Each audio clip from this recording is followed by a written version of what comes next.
Ivan Blasunstenkrum.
All right, whatever.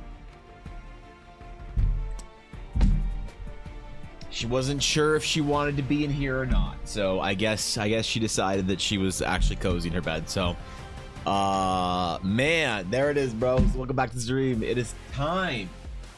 It's Friday. It is the end of the week. We've all worked hard. We've all earned a little weekend. You know what that means? That means D&D. That means adventures. That means sitting around playing Age of Empires 2 for 3 hours, forgetting that you had any responsibilities. So that's what we're planning. That is indeed the plan. So welcome back to the stream. Welcome back to the VOD. Excuse me. All right, we're back, bros. It is indeed Friday, and you know what? I am very pleased to say, I am very happy. I'm honored, even, to say that D&D's back. D&D is back. That's right. Played last night. Got the boys together. Half our group is women, but it's still the boys. All right, it's the boys. You could be part of the boys even if you're a chick. It's not. It's the term. Okay. All right. You guys don't get it. Yeah, got the boys together. We all played some D&D. It was great, man. We got back to the new adventure. Ella debuted her new character. I have stories to tell. All right. I know part of Friday morning is me in the historical EBA streams has been telling the stories of my D&D adventure so that you guys know what's going on in Eldar at any given time. And I'm pretty excited. I'm pretty excited for the new game. People were happy. They were into it, which is great, you know.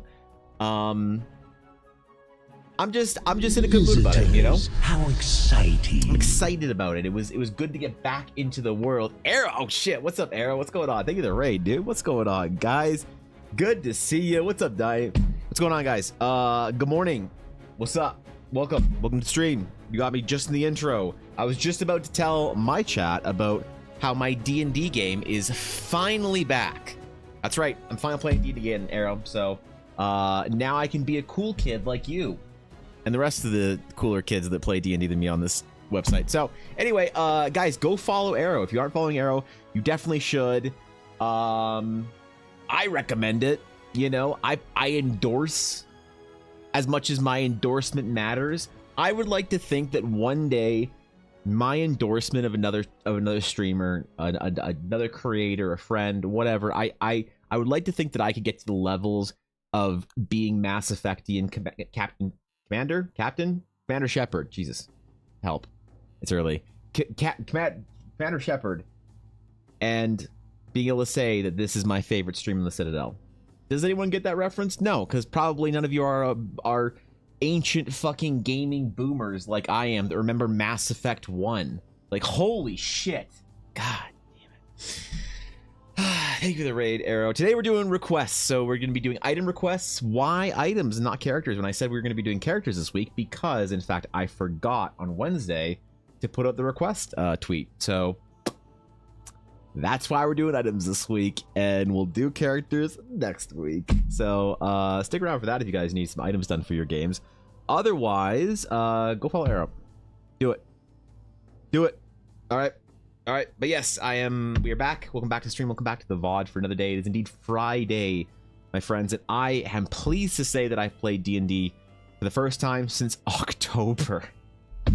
That's how long our hiatus was. I didn't think it was that long, but it was October. So yeah, that was the last time we played D&D, and it was great. We got back into the world. Ella changed characters, and she said, I was like, okay, so your character Scarlet leaving the game, gonna go do off characters. You want to switch from your Astral Sage to your Astral Knight. Do you want to like say goodbye to the party?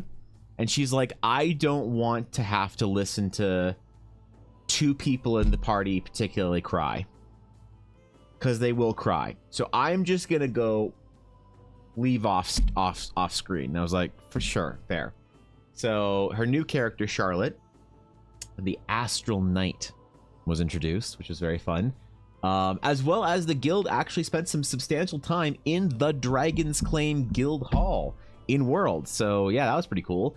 I got to really have a chat with them as Endrick, which is Endrick is sort of my spiritual avatar in the world. Endrick is an NPC I added in for as a character that when people are playing through the adventures or whatever, doing quests, Endrick is kind of there if they need a little bit of information about the world. He's sort of my I guess you could say a self-insert, but I try and do it tastefully, where it's just like a little bit of an Easter egg that like, oh yeah, the guild master Endrick, you can go talk to him if you want, and he's, you know, there. So I got to do Endrick, and also most importantly is I introduced the character of Elara, and Elara is Endrick's wife, and so Elara is Ella's character, and Ella has many characters in D&D in our world. So I know it's a little confusing. I'm like, Elara's Ella's character is like, well, I thought Ella's playing Charlotte, and I thought she was playing Scarlet. I thought she's played Amelia and Lyria and Ella. It's like confusing, I know, but Elara is Ella's Easter egg. So Endrick and Elara are the NPCs in the world. So when you guys are playing, if you want to play through the adventure when it comes out, or whatever, if you're just playing in Eldara at any point in time, you can go see Endrick and Elara and talk to them. That's kind of Ella and I off in the corner. So that was cool to actually introduce Elara and Endrick, and that was a lot of fun. We did that. What else did we do? They went to the bank. They opened a bank account. They opened a bank account in Grand Crest, which was cool. That was neat. And then they went to the market. And see, Ella has this thing that I need to be honest with you guys about. Ella has this issue in D&D. Ella has a problem. She is best suited and served when she has two things in game: a minion and pets. I don't understand it. It's what makes her happy. So a minion and pets, indeed. So her minion is one of the backgrounds. So I haven't decided on this completely, but I'm thinking about tying the Astral Knight class to a background and saying you must insert class into background, right? Obviously, people are gonna do what they want. They're gonna say fuck that shit and who cares. But canonically, if you want to play a canonical Astral Knight, you must include the Astral Knight background in your class, because training of an Astral Knight begins when they are young. So you can't exactly have a life of soldiering or crime or charlatanry or whatever it is, and then decide when you're in your mid-20s you want to go be an Astral Knight. No, you were selected from the Sage Orders to be a knight at a young age, apprenticed under another knight, and you know, then were knighted yourself. It's kind of this tradition of master of like guru, whatever, oral history, blah blah blah blah.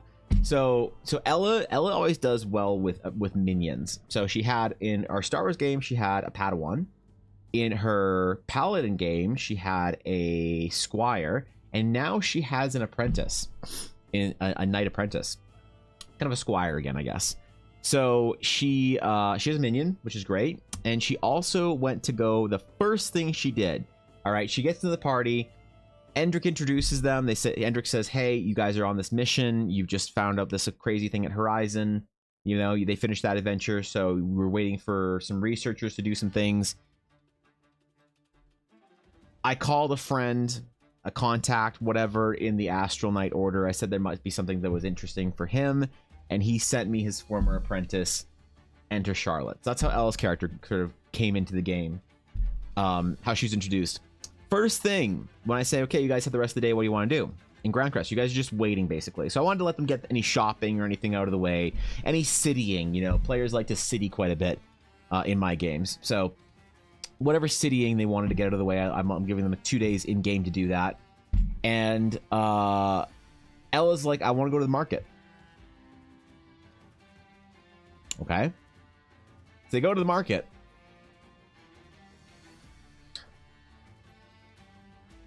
And she goes and buys... She goes to the pet store. And she buys 2 dogs.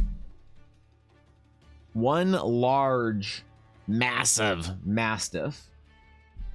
And one of those. I said there was a small, you know, cream-colored terrier there as well. So she bought Yuna in game, so now she owns Yuna in game, which is weird. But honestly, I think it's actually kind of a five-head move because I said that I was ramping the difficulty up for this game. All right, I said to the players, look, the game's going to be maybe a bit more of a challenge than you're used to. I want you guys to feel fulfilled, right? When you win an encounter, okay, bye, Yuna. When you beat something, when you accomplish something, I want you to feel like you earned it. So the game's gonna be a little more difficult to help you with that sense of accomplishment. Which means Ella, thinking far ahead, decided to buy camp dogs so I can't ambush them at night, which sucks because I think dogs have a massive passive perception in D&D. I could be wrong. Maybe they're useless. Who knows? Will you introduce me, Pervy Barbarian like Zwoobla? Sure, Sonia. Yeah, absolutely. Eddie. Welcome to the guild. I'll introduce you to the players. You can give them the next quest. It can be a side quest giver. I don't know. I should let people do that. I should let long-term guild members have quest NPCs in game, you know? I also sneak into the Eldara quest in my campaign. I fuck yeah, bro. I get that my minion is justice, my pet is valor. No, paladins, not. Oh god, these fucking. Zach are going to be included with the astronaut class. You release them? Oh yeah, of course. Yeah, there's going to be a sage background, like a sage order and a sage circle background for the sages, but you can sort of enter the sagedom however you want. And the knights though will have a set background. The knight is a hero class. You can't multi-class in and out of it, and you can't. You can't select a different background, basically. So, you know, the trap detector, yeah, she's taking her into dangerous areas of the world. So, sense of pride and accomplishment. You don't like senses of pride and accomplishment, Milo? You never had a D&D game that made you feel accomplished and proud? You just coasted through, taking easy shots at goblins, one-shotting everything. Milo, are you the kind of person that can't handle like your character being in danger? I'm feeling that right now. So, it's okay. They have novels for that. Time to stick around for another 3 years, dude. Listen, I don't know how I'm gonna do this, but I kind of want to have like people who've been here for a long time to eventually have like a quest or something they can offer into, you know, into the world for other players to play through. I think that'd be kind of fun. You know, it'd be kind of cool to have like the mods are all gonna have characters around the guild hall. I didn't have any of the mods show up in game, mostly because the characters aren't done. The only mod that I did have in the guild hall was Thorkin. I said there is a broody tiefling in the corner, well, a Geminos, but they're basically tieflings more or less. You know, it's the same fucking thing. I don't know. It's whatever. My word for a cool fantasy thing that Wizard of the Coast uses too, that I can't use their thing, otherwise I have to give them money. Actually, I hear if you even say the word tiefling, you have to give Wizard of the Coast $5. So, yeah, that sucks. Pass perception for Mastiff is a 13. Only a 13, really? That doesn't seem right to me. I would give them much higher pass perception than that. Dogs are alert creatures, you know? Bro.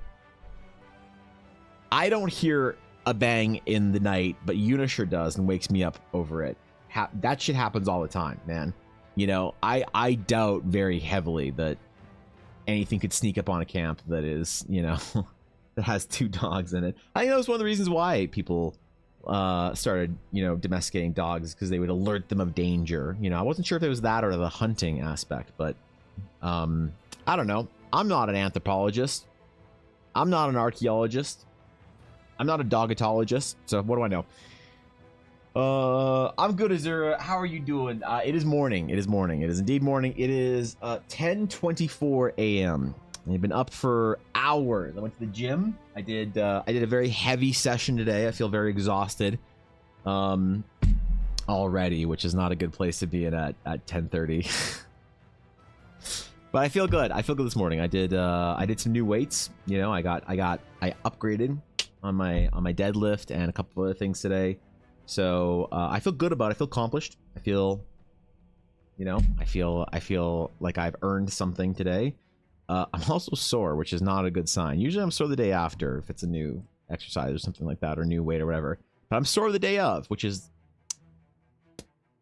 bad. So we'll see how tomorrow goes. But I think 13 is too low for dogs. Yeah, I feel like it. I'd agree with the past 13, but I wouldn't give them the distracted penalty I use from against my players. Okay, I could see that. Yeah, because like 13 is above average when you think about it, you know? Is that on top of the 30 pounds book I'm already giving them, or can I discount $5 from it? Wait, for what? I'm confused. Wait, for what? What? I'm confused. What for what book? For your players? Wait, Sam, I need a little more context. I think I'm lost. You give the mastiffs and dogs advantage and check on the use smell and hearing. Yeah. Oh, for saying tiefling. Oh, for giving wizards. Okay, I thought you were talking about. Okay. Yeah. No, you're right. Thank you for catching me up. Yes, you have to give Wizards of the Coast an extra $5 every time you say the word tiefling, beholder, or mind flayer. Unfortunately, yeah, they also own mind flayer now. I once said nautiloid, and I saw the Wizards withdrew 35 cents from my bank account, so I guess they're trying to make nautiloid their thing as well. I don't know how well that's gonna work, but we'll see. Watsy's out there, man. They're suffering. You gotta just pay a little bit more, bro. No, I mean, I think tieflings are an important part of D&D and an important part of modern fantasy, but obviously tieflings are a Wizard of the Coast concept.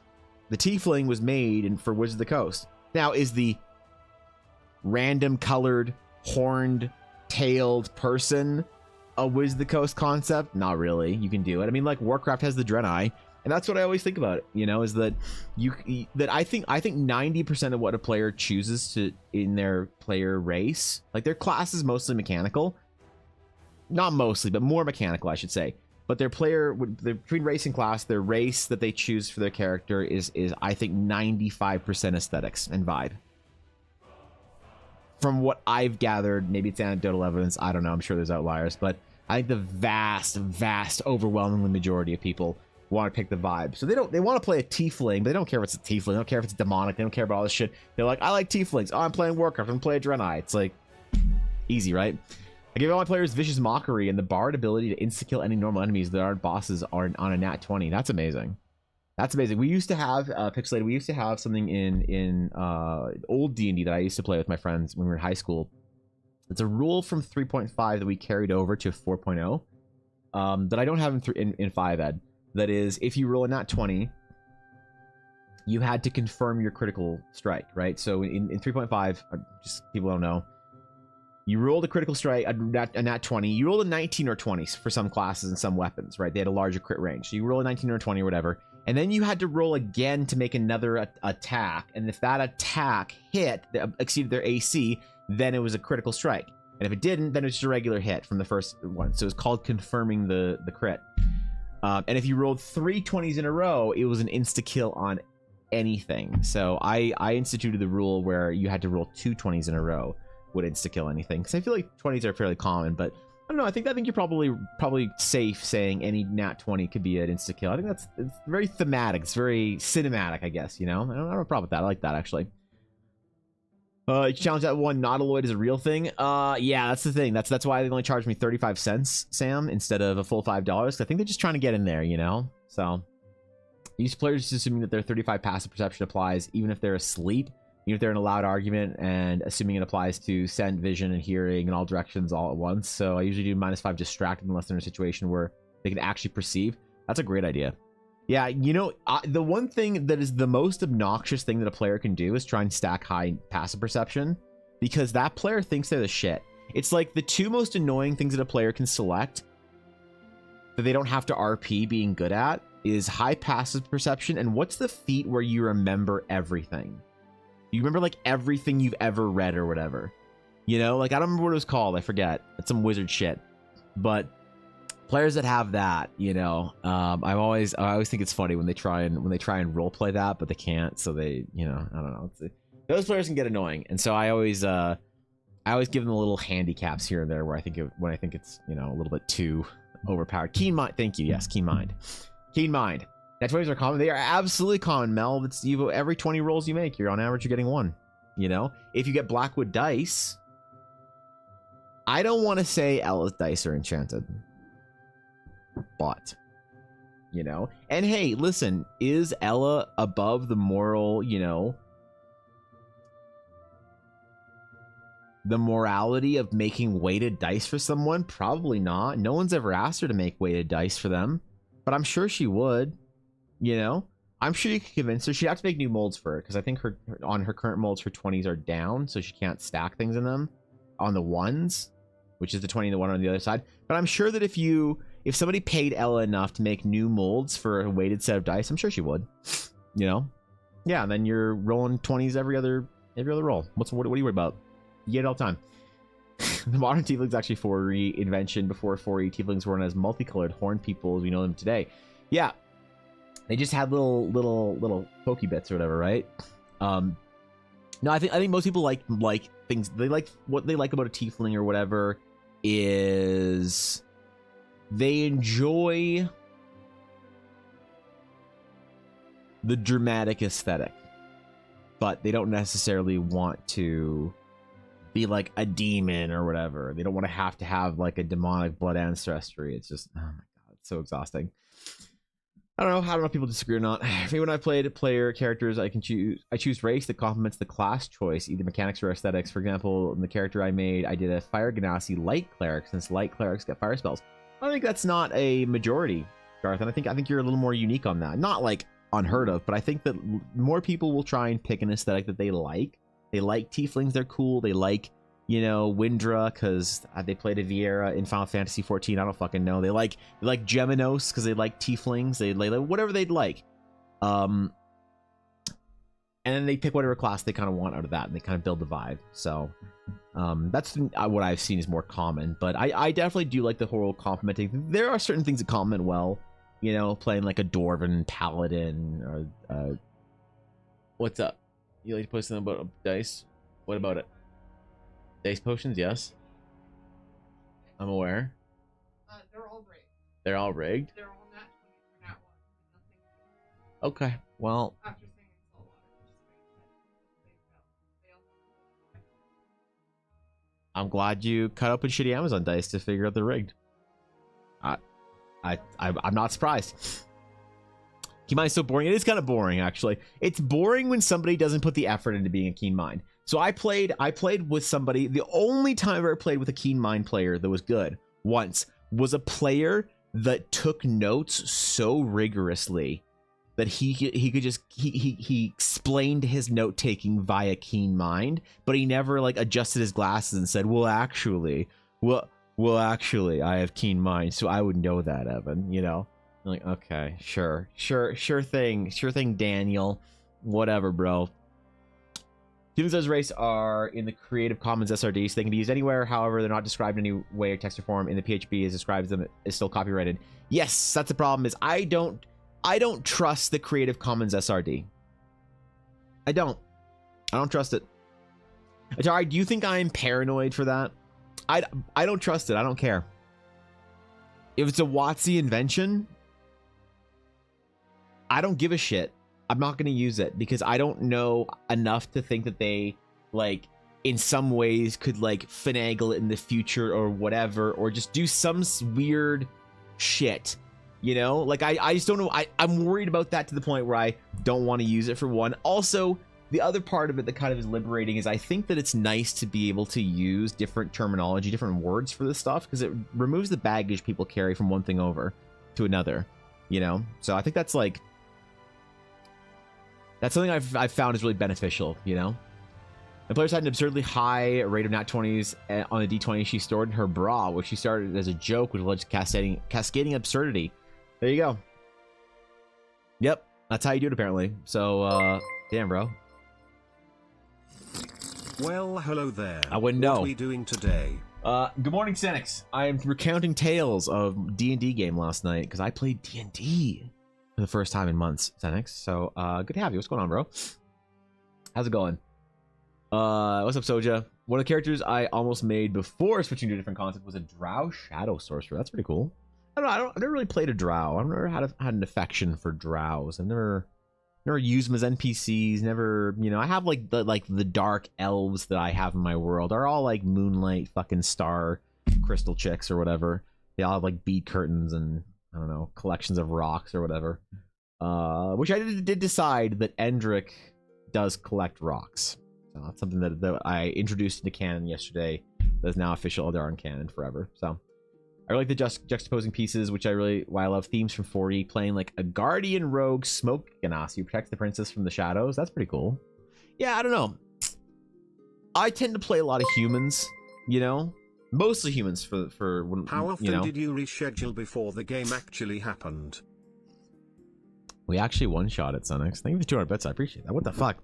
Damn, I appreciate that. No, we one-shot it. I said Thursday, and they said okay. One player was late though, so I don't know if that counts or not. But it was easy because the players were basically like hungry, you know, dogs looking for a steak when it comes to D&D. So I could basically say we were playing whenever, and they were chomping at it, which is pretty cool. So we did that. We spent some time in the Dragon's Claim Guild, which was cool. In World, we did a bunch of stuff. Oh, and they bought boots from an Azael, which is weird. But there is now a canonical Azael bootmaker. And the Azaels, by the way, are like merfolk, so they have like tails. But he makes really good boots. And no one will ever believe you that you bought really great boots from an Azael. So, yeah, it was a whole thing yesterday. It's good. It's a separate license, but yeah, you shouldn't bank on them not doing weird shit. That's the thing. It's just like I just don't trust them, like, you know? I don't trust licenses. I don't trust other things like that. And sure, I might be paranoid about it, but I don't know what kind of weird shit they could do or pull. And you know, I have this quote in my mind that I think about sometimes, Atari, that was used about government. This isn't a political quote, but it was used about government. I don't talk about politics in stream. But basically, I forget who said it. I forget who brought it up. But somebody once said that I heard on a podcast and thought that's very interesting, that it is impossible to be too cynical when considering the motivations of your government. It is impossible to be too cynical when considering the motivations. I think the same thing when I consider dealing with most large corporations, right? There are some companies that prove different, like some companies have earned my trust a little bit. Larian Studios has earned my trust, right? I will pre-order a game from Larian in the future because of the way they've conducted themselves, the way that they've developed, and the things that they say. They've earned my trust. But most companies, until they do something exceptional to earn trust, I consider them as they are big for a reason. They had to have a certain mentality. They have to have a certain whatever. Whether they've shown things to earn your trust or not, or whatever, I think that it is impossible to be too cynical when considering the motivations of large corporations as well. And I'm not like some anti-capitalist whatever. I just think that it's, you know, when it comes to my creative stuff, I don't want to bank. Even if I can't perceive as to how it would be a problem in the future, I don't want to bank the success of my world on even a tied term like tiefling. Because like, what if WotC then changes tieflings to be crazy, I don't know, strippers or whatever, or some shit, and then all of a sudden people are playing my game like, oh, Evan has tieflings too. They must all be like just some crazy thing that could be associated or whatever, or finagled, or something that I can't perceive. And so that's why I won't use any terminology that's common across the two, you know, my world and a WotC IP. And I don't have a big bone to pick with WotC or whatever. I think WotC's great, you know. But I just can't trust my own creation to another company, if that makes sense. But I also wouldn't trust my own creation to like another person, if that makes sense as well, in the same sort of vein. Maybe it kind of relates. Any big organization should be treated with healthy suspicion. Yeah, that's a good way of putting it, you know, except for the United States Marine Corps. Did the late player have a good excuse, like having to bring snacks to the game? No, listen, I feel bad for him because he was driving through a very busy highway in California. And if you know anything about Southern California, you know they have fuck off highways. And he even bought like the fast lane ticket, which I didn't know existed. I did not realize that driving in SoCal was pay to win. So there's that. So one of my players was a little bit late getting home from work, so no, he didn't have any good excuses. So I just hung out with the other players and caught up. It was yeah, dude. So wait, Dasher, did you just have like a pay to win like pass now forever, or was it like a 1 day thing? Do you like buy it per day, or can you just like Did you just microtransact the government of California for like special access? Is this how Elon gets around? Oh wait, he's not in SoCal. I don't know. Do you think on anything any already crazy strippers? No, only most of them. Yeah, only most of them in my games. Anyway, okay, let's jump into it. Let's do it. Let's get it. We're doing items today because I forgot to post something about characters. We'll do characters next week. We'll bounce around. We'll do different shit. It'll be fun. Okay.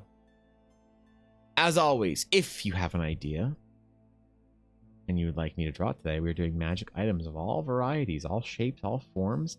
And I'm going to do my absolute best to make you mediocre art. With that, if you have an idea,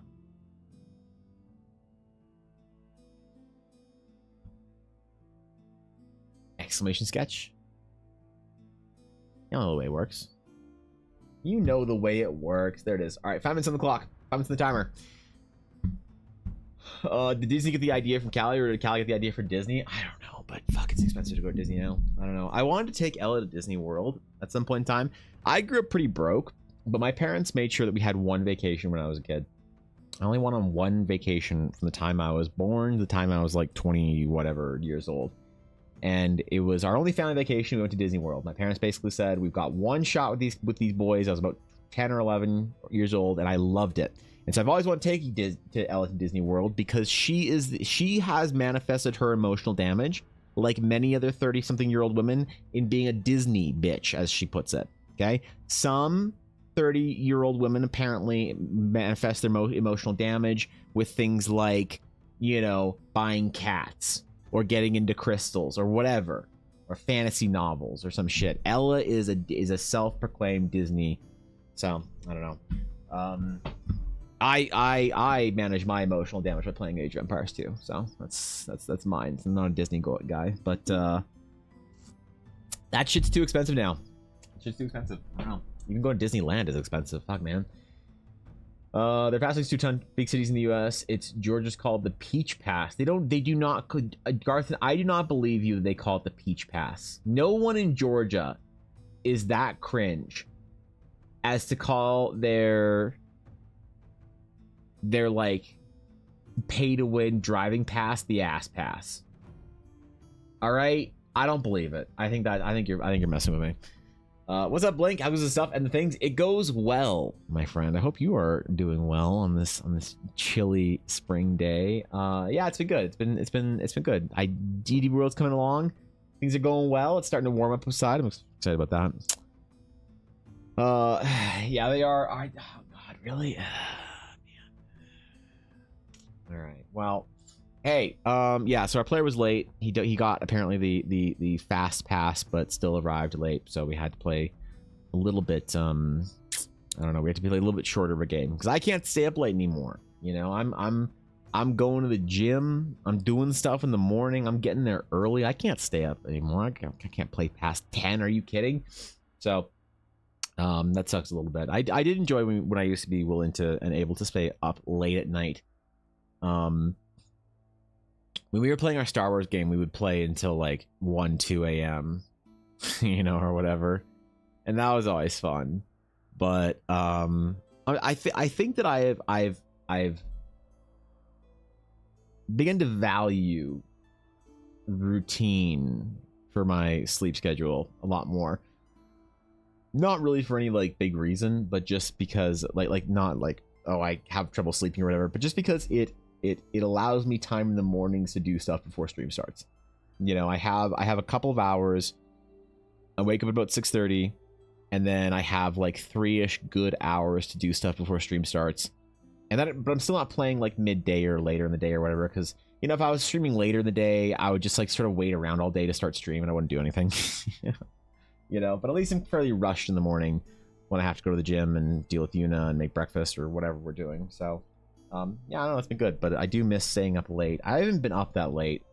Like, I haven't stayed up till like, the last time I stayed up till like 1 a.m. was when I was a couple weeks ago, I think, or maybe a month or two ago, when I was talking to Fishy on Discord, and that's the only thing. That's the only time in the last couple of months that I've stayed up late. But I don't know, maybe if there's a new game that comes out or something, or a new season for a game that I play I'd like to give it a Friday night where I'll act like I'm a 20-something-year-old and just stay up late playing games or whatever. I know some people like late night D&D. I have a friend that used to play D&D. He'd play his games with his group at they would start at 11 p.m. and they'd go till 3 a.m. And they didn't live in Europe or anything, and they didn't have weird time schedules or some shit. It wasn't like they were different like time zones across the world or whatever. They just started at 11 p.m. They all lived in like Pacific time zone or some shit, and they just played till 3 a.m. on Fridays. Like, bro, I went to bed 4 a.m. every Friday. Like, is that normal? Is that a thing people do? I don't know. I don't know if I can do that. So, but I do feel very like hamstrung by my day ending at like 10 now. So, all right. The first of the day, the first idea of the day goes to the illustrious, the never late, the always ready, Azura's fire. There you go, Azura. What's going on? What are we drawing for you today? Congratulations, Azura. What are we doing? What are we doing? Interesting to start at midnight till 4 a.m., but that's because the rest of the group is in America. Well, at least you have an excuse for that. But like, man, doesn't that mess your sleep up? God, you're a Giga Chad, Sam, if you can do that every week. Talk about sleep schedules. I must leave. Sorry, goodbye. Yeah, okay. Listen, Fishy, what I did say is the only time I've stayed up late in the last couple of months, was a night that you and I were hanging out on Discord. And we stayed up to like 1 a.m. or whatever my time, or some shit. That was the only time in the last couple of months that I have stayed up late or whatever. I haven't played games late, haven't done shit, haven't done anything, you know? So, yeah, 10 p.m. I'm ready, you know? I'm ready because that 6:30 wake up call is rough. And I don't sleep in on the weekends too much either because I can't mess with the sleep schedule. So, you are a bad influence. Stop it. I still plan things for Saturday mornings. That's fair. That's completely fair. Okay, yeah. Yeah, as long as like the sleep the adjustment of sleep forward or whatever isn't screwing things up for the rest of the week, you know. You have 6:30. Yeah, I get up at 6:30 every day. I have to, because like if I am not an evening gym person. I don't want to go to the gym in the evenings because I like to know that I've gotten the gym over with for the day and I've kind of done what I had to. I get the gym over with. I get stream over with. Not that stream has to be gotten over with or the gym has to be gotten over with, but it's just I get my commitments over with on the first half of the day. So when 2 p.m. rolls around and I'm done streaming, I'm done the gym or whatever, I kind of have the rest of the day to kind of freeform whatever I need to do, whether it's work or doing stuff with Ella, taking care of unit cleaning, whatever it is, you know. So yeah, every day I wake up at 6:30 because of that now. So that was a big rough change for me to do, because I started streaming at 10 a.m. my time because I would wake up at 9. I was a 1 a.m. to 9 a.m. kind of guy, or like a 1 to 2 a.m., 2 a.m. to 9 a.m. kind of guy for a long time. And I like that. I like having a couple of hours after the whole world is quiet, after everyone's gone to sleep. I like the evenings or specifically the early night to work. I really like it. So I would stay up till midnight, you know, working, and then I'd hang out from like midnight to 1 or 2, playing games, doing whatever, hanging out, relaxing, and then I go to bed and wake up at 9. Next day, have an hour to shower off and do what I need to do for a stream, and that was enough. But you know, when I started trying to prioritize living past my 40th birthday, whenever that is, you know, I decided that I had to change the schedule. So it sucks, bro. I miss staying up. It's like going running best to do that in the morning because then your day can at least not get worse. That's fair. Yeah, that's a good way of putting it, Cal. That's fair. With my HD, I have something at a specific time late in the day. Everything before that day is obligatory waiting mode, and I struggle to get everything done before that. Yeah, I'm the same way. You know, I that's why I don't love to stream in the evenings all that often. Like I like streaming in the evenings actually quite a bit. But I don't like to have a schedule to stream in the evenings. So I like it being more sporadic, where it's like I have my schedule in the morning, then occasionally I go live in the evenings. And if I have more time, I'll go live more often in the evenings. But I don't like to think that like I have an appointment or whatever or something. It sucks, dude. You know, I hate that. Then you just don't want to do anything all day because you're like, even D&D on Thursdays kind of gets to me. I'm like, got D&D in like 3 hours. Okay, well I can't start anything now, you know. I see the Soul Dynasty. Good. Season 1 Soul Dynasty. Ryu Jae Hong. That was my lad right there. So yeah, I love to Overwatch League Season 1 Gala.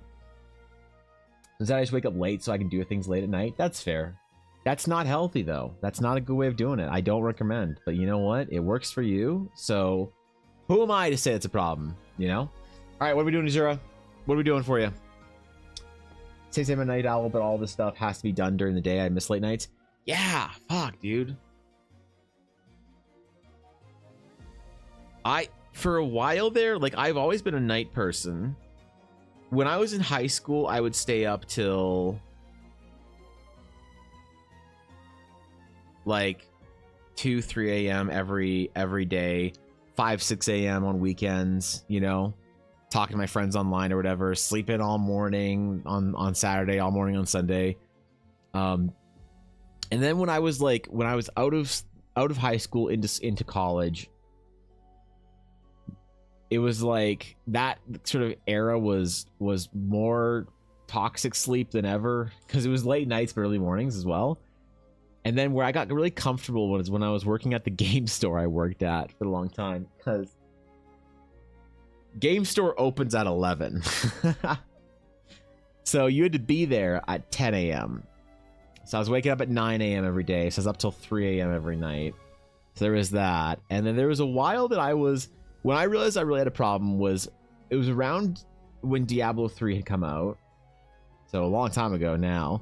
But it was the seasons, like a couple seasons later. So it's a couple years after Diablo 3, I should say. And I was staying up till like 5 or 6 a.m. every day playing games and shit.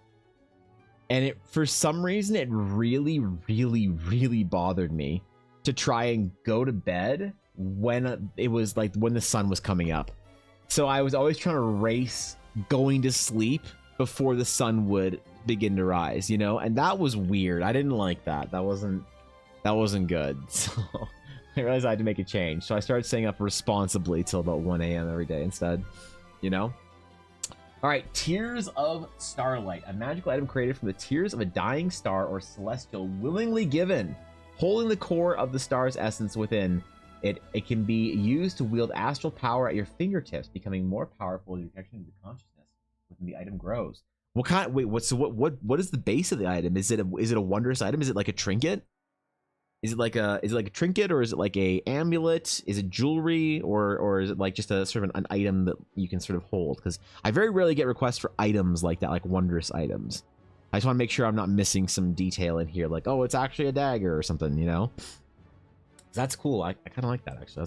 That's neat. I always like doing celestial cosmic shit, you know? All right, let me get a frame for this while we're chilling, while we're figuring this out. Assuming it's a wondrous item of some variety, which is kind of cool. I dig it. Do this one. I kind of want to have them all be a similar frame today. I like when they're all, you know, any item, but I'll let you choose. Ooh, okay. All right. Any item. Tears of Starlight. Oh, there's so many cool ideas. I love that.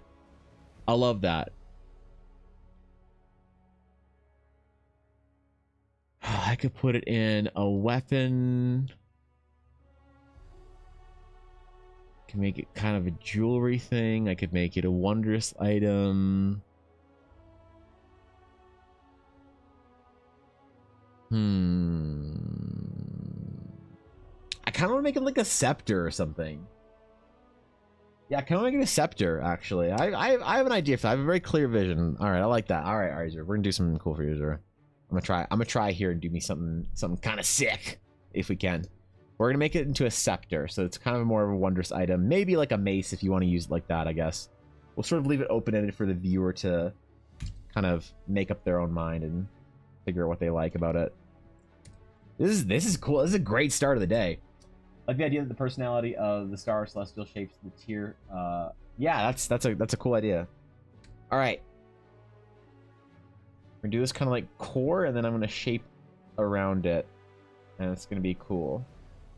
It's almost like a frame for the actual item, and we're gonna have a tier inside of our little like frame. This is gonna be sick.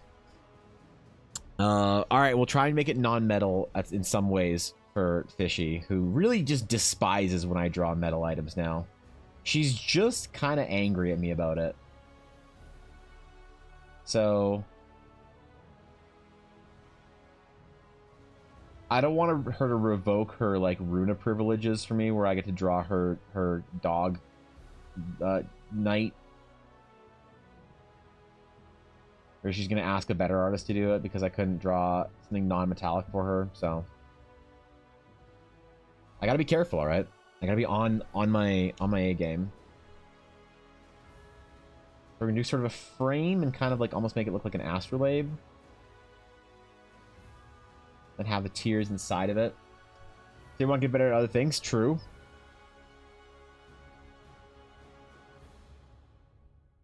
True. Fishy, I did it. Finally played D&D last night. We did it. Yep. And Ella adopted 2 dogs. So that was weird. But now we just have 2 dogs in game, I guess.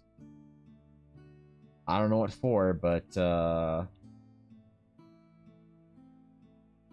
there's 2 dogs at camp now.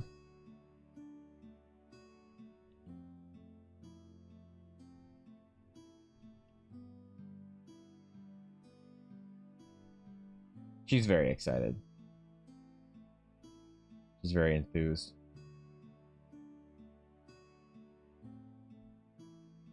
I was so nervous that I wouldn't be able to like monologue properly during our D&D game. I feel like it's a skill that I sort of have to develop a little bit before my sessions, you know, to like sort of warm it up.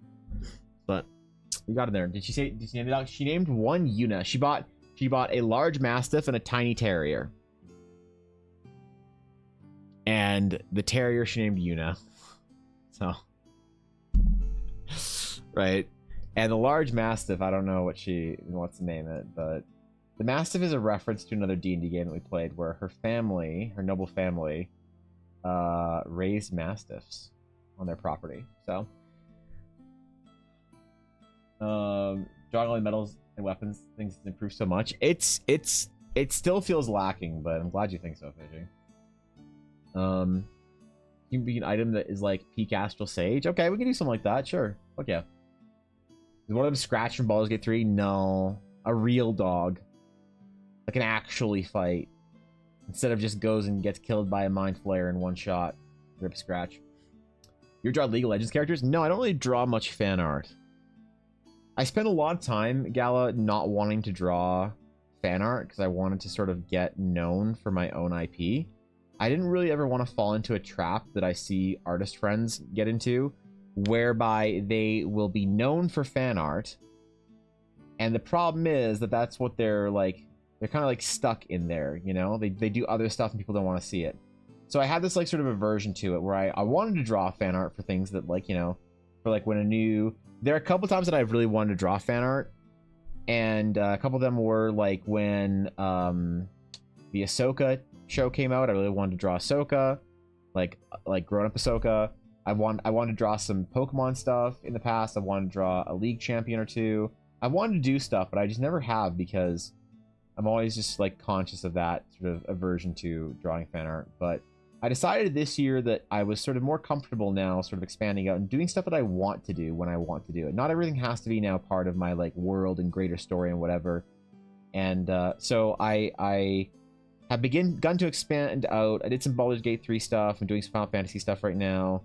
And League is awesome, and I would like to do some champion designs. Or like even do like a different like champion skin or whatever. It'd be kind of fun. But I also don't really play much League anymore. I uninstalled it a couple of months or a couple of weeks ago because I realized it was not good for me. It was not helping me out. It was not. I realized getting better at League was not a skill set I wanted to develop right now, and I was kind of like wasting my time on it. So, and if it was there and installed and whatnot, I just like click on it or whatever, and you know. So I'd like pull it off of my computer. If that makes sense. which was kind of sad, but I don't know. I gotta focus on my art a lot right now. I don't have time for games. I wasted too much time in my 20s playing games. I didn't do it healthily. I have to atone for my sins by not enjoying games for a while. Making a new PC, crowdsourcing flavor ideas, making a dwarf rune knight. They're actually an Asmar. What type of flavor could I lean into that angelic flavor? A tattoo going around the crown, the head.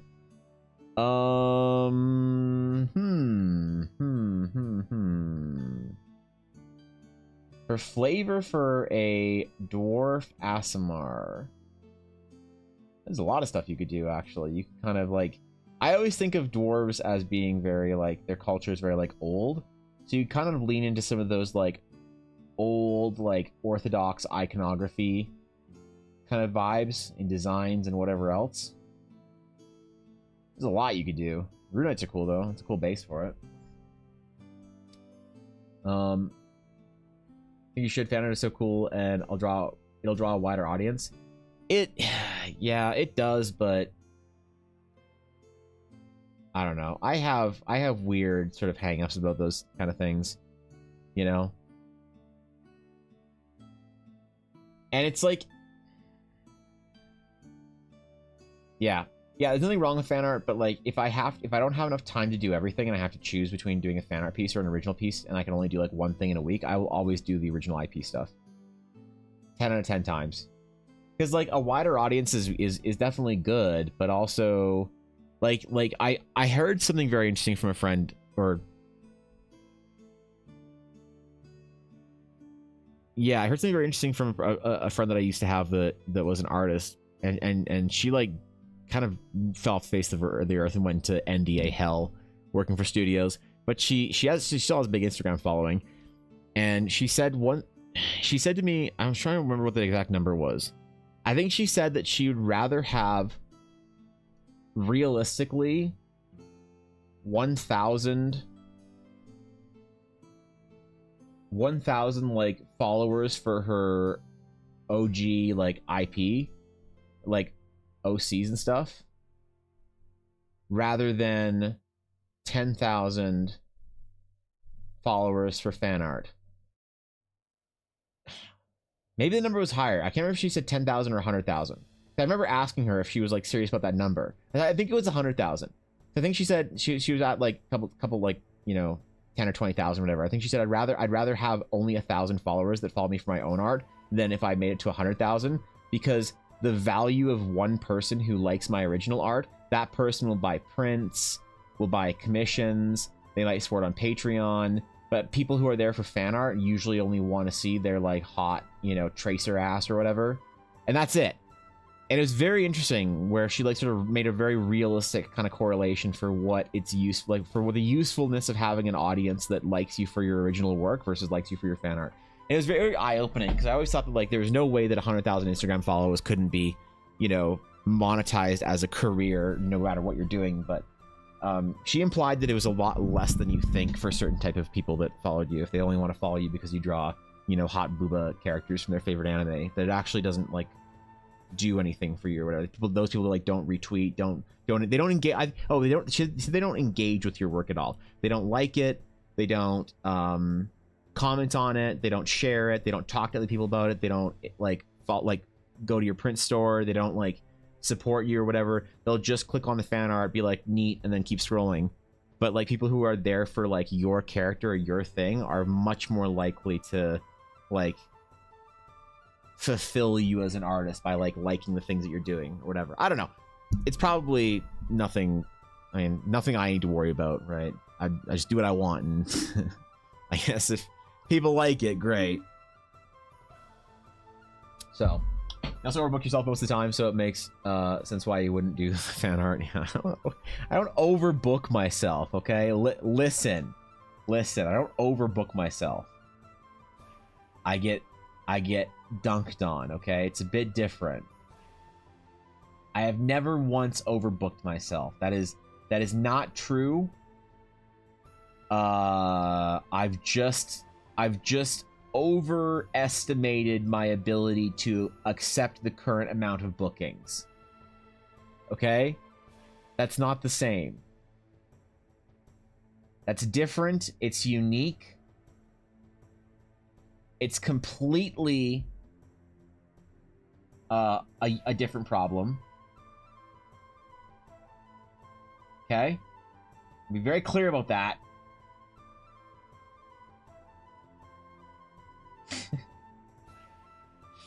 Come on, man. Leave me alone. I'm doing my best, bro. I'm doing my best. Just get in there, all right? Things happen. Things happen. I'm doing fine, all right? I'm getting my work done. I'm doing stuff. I'm working on projects. Hey, speaking of overbooking, Fishy, you want to start playing D&D on stream weekly? Let's pick a day. No, I need to do more. I need to do more. That's what... More is fulfilling. More is fulfilling. More time spent doing important stuff. Less time spent doing stuff like playing League of Legends for me. Not that I'm making a judgment against people who play League of Legends, but for me, League of Legends was not good. For me, a lot of video games are not good. You know, like I haven't played World of Warcraft in fucking months, man. I haven't touched Final Fantasy 14 in a while. I haven't done shit.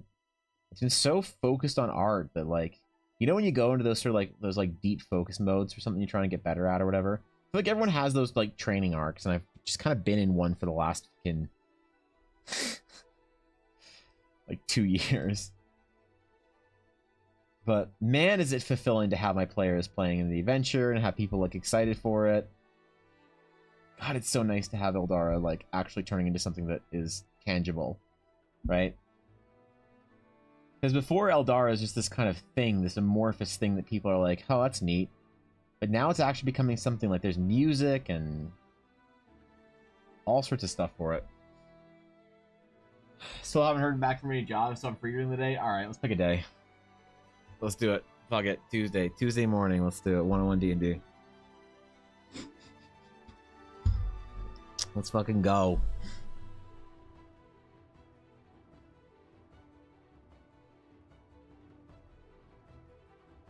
We'll have like a monster collection mini game in it where you have to go collect all the Pokemons or whatever. What time? My time, 10 a.m. That's when I start stream. Let's go. We're gonna do it.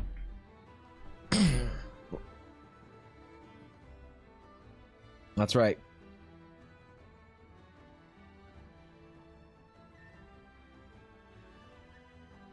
I feel so good being back to playing D&D. I kind of want to add some more games to my week. You know? Because it's like, I don't know, man. I want to play more D&D every week. It's just that small nagging issue of finding evenings that are free. So if I could play a morning game every week, that'd be actually just sick. Remember your time zone? It's 11 now, so an hour ago from now. Doing a God, I'll see you Tuesday. Are we actually playing D&D this Tuesday? Are we doing this? Are we playing D&D this next Tuesday? Tuesday morning, my channel, we're doing it. We're playing D&D. Shit, I gotta have a dude.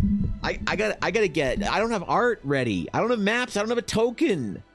What are we gonna do? We don't have maps, Fishy. People are gonna expect me to have maps. Did you fake ask me to play with you? No, I didn't. No, if you want to play D&D, let's do it. Let's do it. You don't need that shit, but what if people are mad about it? I'm Evan Blair art, and where's the art? Where's, like, look, what if I get canceled as an artist because I don't have maps for every week? You know? What's the one piece of advice that Matt Mercer gives about D&D, running a D&D stream? What's the one successful piece of advice that he gives? He says, you must have a fully painted Dwarven Forge whatever map like I have every single week for your encounter, or else you're fucking trash. He said that. All right? He said that out loud. Quote, Matt Mercer, probably.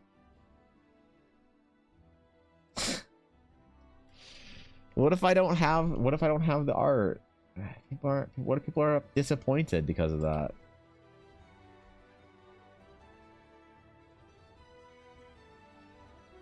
By the way, you don't have to tell me. I am aware as to how close this is getting to a magical girl like wand. I said fancy scepter, and it's not escaped me that this looks like an Ashy of Heart request in the making, okay? I know someone might be observing it and wondering the direction. I just want to reassure you it's not going to end as a magical girl item request, okay? Probably. Valid? No, you hate combat anyway. We're not going to do combat? Do I have a character sheet, or can I just be roleplay fun? I will make you a character sheet for an Astral Knight if you like.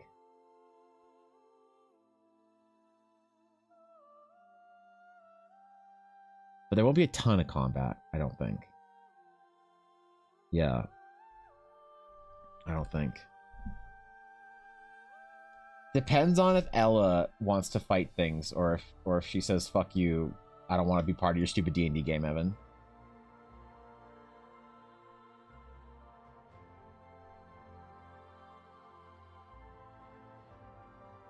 It might just be the two of us, Fishy.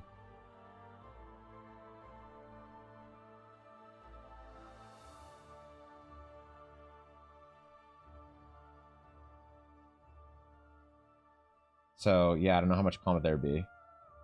Single person D&D combat's really difficult, alright? It's more performative, anyway.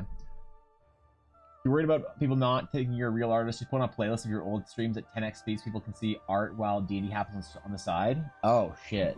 If I put on my streams at 10x speed, I'll probably get through one piece of art every 10 real streams. So, if you need a map, it can be something basic. The art can be quick sketches. You don't need to be perfectionist about impromptu games. We still enjoy it even if it's not art.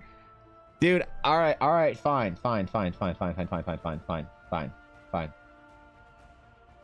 I was whining about wanting to play D&D on stream with Dashto a while ago. And I was like, yeah, I mean, you know, Fishy and I talked about maybe doing a thing at some point in time, but like, I don't know. I just don't know if I could do a good job, and I wanted to have fun. I wanted everybody to enjoy it. And he basically called me a bitch and told me I should just do it. So, fine. All right, we'll do it. We'll talk, Fishy. We'll chat. Guys, there might be a D&D game. There might be a D&D game next week on Tuesday, depending on if things work out. If we're all, I don't want to commit Fishy to it, okay? But there might be, we might have a little D&D thing on Tuesday. So, be able to take you guys into Eldar, show you some cool places, take you some cool locations. And we'll see how long everyone can. We'll see how long the game can go before everyone notices that I'm just taking Fishy, who is a solid zoomer, through every good episode of the Magic School Bus, because she has no idea what that is, because she's like 20 or whatever. All right, you know. But everyone who's like 38 in stream will be like, I saw this episode. Don't fucking try and get this by me. All right, I know they're going to the Sound Mansion. So. God. You seen every episode of the Magic School Bus? Okay, what's the iguana's name? No, what's the iguana's you name? Wouldn't. I would. ZX, thank you 100 bits. I would. Heidi, loaded. Stop it. What's the iguana's name, Fishy? Everyone knows Heidi, loady, low. But do you know the iguana's name? It's an iguana, right? Liz? I don't know if that's right or not. Shit. I should have known if that was right or not before I challenged you. Shit. Fuck. That's probably right. I legit. Okay, do kids? Okay, I don't want to do one of these like, oh, it was so much better when I was a kid. But like, if you have like a 8-year-old right now, do they have anything on TV or whatever that is like Magic School Bus, like educational shit where you're like learning about science and stuff? Because I feel like I have friends and relatives that have younger kids, and it's all like, most of it's like kind of just like frivolous, like entertainment. That's a lot of like academic or STEM or whatever. They still have stuff or story bots. I've never heard of that, but I'm assuming it's some legit shit. I don't think they do. Well, Nate, I don't know, dude. Like, do they? Oh man. What I know they don't have anymore are educational video games for the PC. Who else here is in your mid fucking 30s like me and remember playing like math blasters and shit? When I was getting homeschooled, my mom and I would finish like school at like noon or whatever, because it's like you're being homeschooled, bro. You don't have, like, I was homeschooled for 2 years because I was like, I don't want to go to school. And she was like, okay. So when I was getting homeschooled for those 2 years, we would finish like our curriculum stuff, like our school, by like noon. And she's like, what do you want to do for the rest of the day? I'm like, I don't know. And she's like, you can play video games. They have to be your math games. And I was like, okay. I go play my math games. There's nothing like that anymore. There's no shot that like a 10-year-old's gonna sit down with their attention span and do division and shit in their ancient Egypt. God, well, there was this one game where you had to do these, I think it was math and other science questions and stuff. But basically you were in Cairo, Egypt, and you were like a bunch of kids and you had to like figure out this like mystery or something. I have no idea what the game is called. But God, it was good, man. Gizmos and gadgets. Yup. Better now than it was when we were little. Is it actually? Is there more stuff for like healthy sort of like engagement for kids? That's awesome. I would assume that YouTube and the internet would have just degenerated it, I would have not been optimistic about it. Yo, wait, should I make Fishy solve math problems for D&D puzzles? Holy shit. I should just design them off math blasters. Oh my god. That's it, we're making Fishy do math. And it's gonna be like 6th grade math. So it's like easy enough that you should be able to do it, but you're kind of embarrassed as to how slow how slow you are doing it. It's like like basic single digit multiplication. Like, oh, what's 8 times 7? It's like you could do it obviously in your head, but like you're a little embarrassed because it's like, oh shit, I'm taking too long to do this, like that kind of thing. That's the kind of pressure we need to put on our players in our D&D games. Is like the potential of humiliation for not being able to do efficient mental math at a 6th grade level. Okay, well, hold on. I need to look this game up. Wait, one sec. Educational game in Egypt. Egypt from the 90s.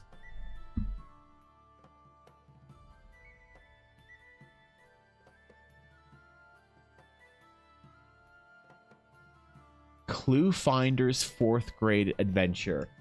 Clue Finders 4th grade. Oh my god. Here it is. The fucking Clue Finders.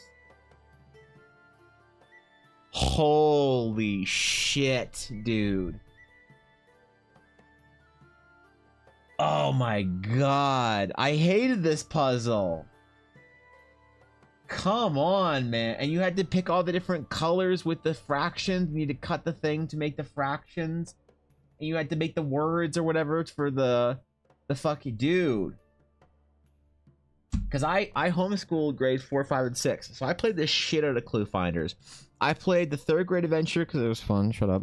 And I played the 4th grade adventure, the 5th and 6th grade adventure, the math adventure. There was like Yetis and shit. I played this one. God. Oh, the old dude. Yo. Oh, and the stone carver, man. Okay, sorry, I'm good. Man. Okay. I'm glad it's better now than it was when we were kids, because it was fucking lit when we were kids. 41 sevens are evil? I don't fucking know. You think I know how to do mental math like that when I'm on stream and talking about dumb shit? You think I can do that shit, Fishy? Come on. I'm the most embarrassing human when it comes to like doing quick mental math or whatever. What's 36 times 24? I don't fucking know. I don't fucking know, but man. It's making my physics degree very, very difficult to pursue right now. What the hell's Jumpstart? I had a mnemonic for that one. 7 times 8 is the one I can never remember. The one I can never remember is always 56. Wait, that's actually legit. Hey, that's actually legit. 864? God damn it. All right, well, listen. Kara, you're a lot smarter than I am. Okay, I'm not.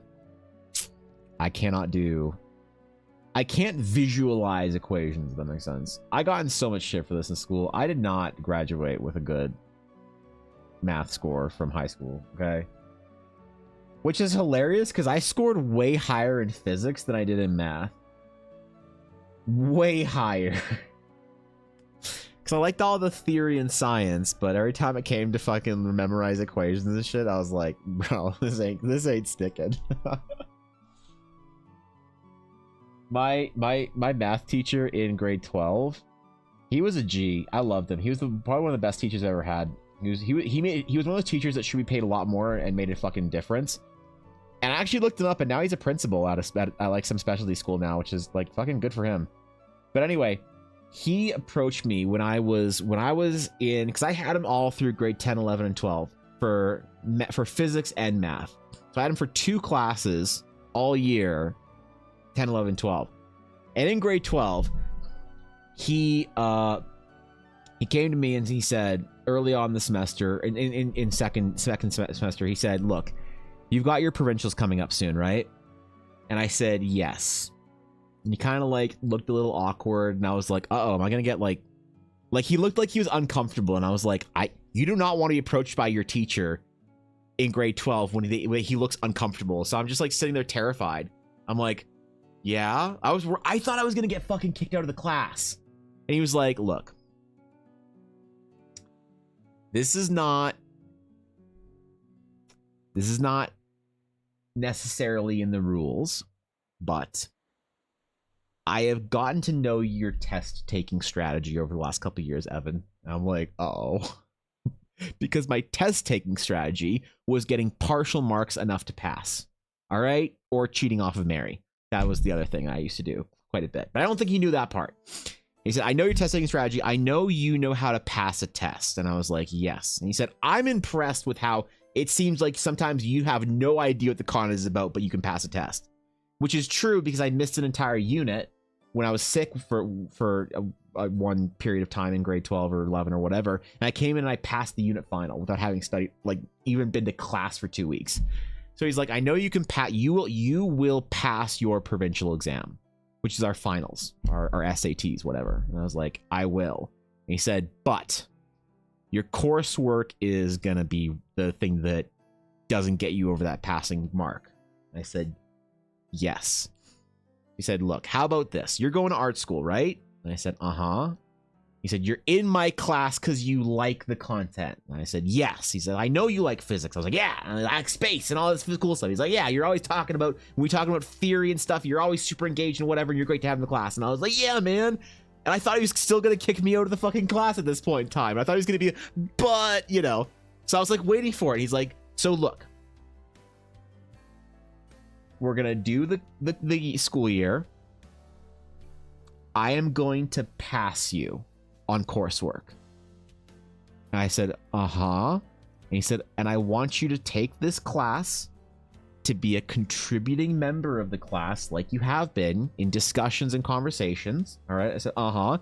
And when everyone's doing their like equations and coursework, I want you to draw and practice your art skills so that you set yourself up for success in art school. I was like, this is the greatest teacher that has ever walked this planet. I have never, ever heard of a story. There's been teachers that have rescued children from the abyss of, you know, their bad situations or whatever, but I have never been so stunned by an educator as he sat there looking at me saying, kid, you're not going to pass this class, but I'll pass you and just draw. Just focus on your art. Just sit in the back corner, draw and we're talking about cool space shit and physics stuff, then you can kind of be a part of it. And to this day, I would not have passed physics in grade 12 if it hadn't been for him. All right, and I passed just right along the fucking line, but passed I did because of his genius and kind heart. And you know what? I thought for a long time, I thought to myself, was that okay? Because at the time you're a kid and you're like, oh my god, I'm doing this thing, like this is the best thing ever. But as I became an adult, I was like, is that okay that a teacher's doing that for his students, like when he sees that they're like in trouble or whatever, or this or that? And I thought to myself later, isn't that the definition of what I think the education system should be in a lot of ways? Is like more specialized whatever for the class students. So whether you think it was a good idea or not, I don't know. Who knows? It's in the past, whatever. But that guy saved me. He fucking saved me, and I owe him a great debt because I spent so much time making my honing my skills in my portfolio, and I made portfolio work that I applied to art school with in that class. So because I couldn't do any of my portfolio work in my actual art class because my art teacher hated me, because my art teacher in high school, she was, to be fair, she could have been like a modern artist or whatever, you know, like a cry and throw paint at your canvas kind of artist, whatever, fine, sure. Could have been a lot worse. She was not. She was the classical. She was like 84. She went to France every summer to paint the fucking countryside and vineyards and shit. She was very much a classical artist. And so for our second half of our year for art class in grade 12, we made one painting, which is an insane exercise. It requires so much more discipline, and I'm always encouraging artists to take a lot. Like, if I could tell a young artist like that's asking me for help and improvement and stuff, and like to do one project, I would say show me your 40-hour painting. Work on a painting for 40 hours. You're not done till at least the 40-hour mark passes, and then however long you need to pass that to finish your piece. It is beneficial to do a massive like single piece of art. And so for that, I painted a giant fucking dragon, and she hated me for it. She told me that I would never make it as an artist painting dragons.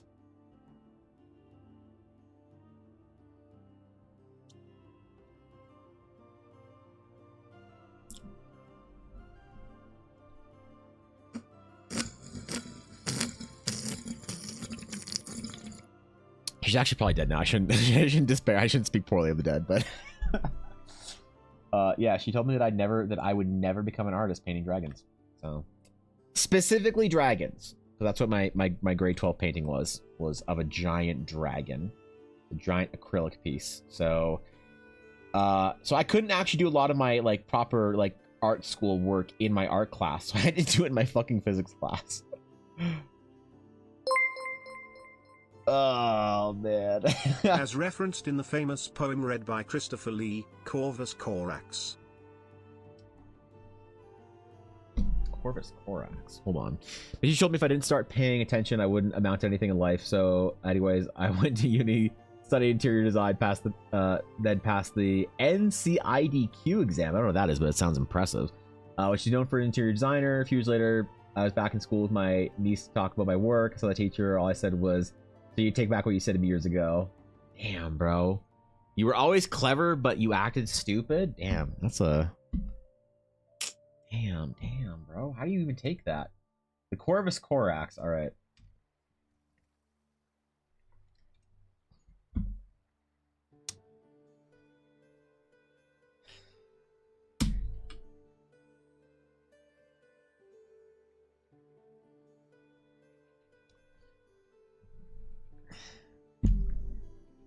That's not a raven. That's the Primarch of the fucking... That's... Okay. Alright. On the scale, I guess, the Corvus Corax...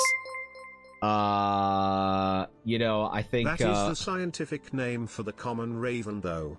I'm aware it's a scientific name for the common raven, but when you Google image search Corvus Corax, you get the Primarch of the fucking... What are they called? What are they called?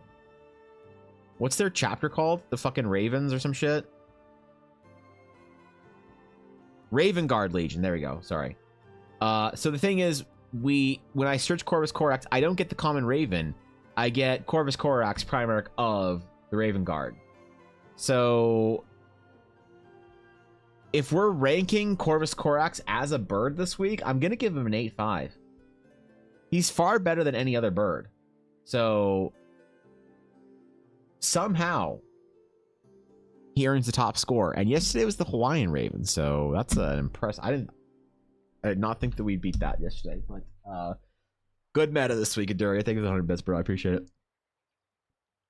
She's just rolling in her grave, realizing she was wrong. No, here's the thing. I actually value her as an art educator because she was a classically trained painter, and she always advocated for classical art technique. You know, that's one thing that's lost in a lot of high school age art education now. Is I think you get a lot of like expression focused artists that are modern artists that are more about like, you know, your experience as an artist rather than your techniques as an artist, which is fine. But like, go to art school and do that, and like throw painted accounts and cry or whatever. Like put a like modern art. Don't forget, I'm so jaded about modern art because I went to. So we had gallery spaces at the school, but you had to reserve, right? And we never got gallery spaces for our work because we were in the design program, so we were like actually like corporate illustrator, whatever sellouts. The gallery spaces were for artists, like fine artists to reserve. So there, I noticed one gallery space wasn't reserved one day, and where we were walking by it to like go to lunch, and I noticed there wasn't on the schedule. There wasn't a gallery space like a reservation until like the next month or whatever when somebody had like an installation or whatever. So what I did is I made a little card, and I wrote on the card reserved for Evan Blair, and then I wrote my classes on it whenever I put the card in, and then I went into the middle of the room and I put so I was in school. I was really unhealthy. I was eating a lot of like snack food and stuff. I put the like Dr. Pepper bottle and like the bag of like the Cheetos bag that I ate that morning or whatever for like fucking snacks or whatever. Art school, listen, I was not a healthy individual. I put the garbage in the middle of the room, and every single day I just came to put more of my garbage in the room, in the center of the room, and nobody cleaned it up. And after a week, I just removed the card because I was like, maybe people think that it's actual installation. So I just removed the card that said it was like in a currently whatever installation. I threw that away, and so there was no current installation on the gallery thingy. But I just kept putting my garbage in there until finally I walked by one day and I saw faculty talking about it. What do you contemplating mean you drew it? Art class. All right. Most of my art class was analyzing paintings. I guess who the artists wanted to show with their art. Wait, you didn't draw an art class, Xenix? You didn't draw in your art? Wait, what? Oh, we did both, bro. What are you talking about? That's some crazy art class. Shit, what the fuck? All right, but like faculty. There's like a group of like 4 or 5 students, like painting majors, and like 2 members of faculty contemplating the meaning behind the arrangement. They were like, oh, this is like a corporate, like American fast food commentary about the discarded refuse of broken dreams and thrown away lives. The snack bags are empty. What the artist wanted to show with the art.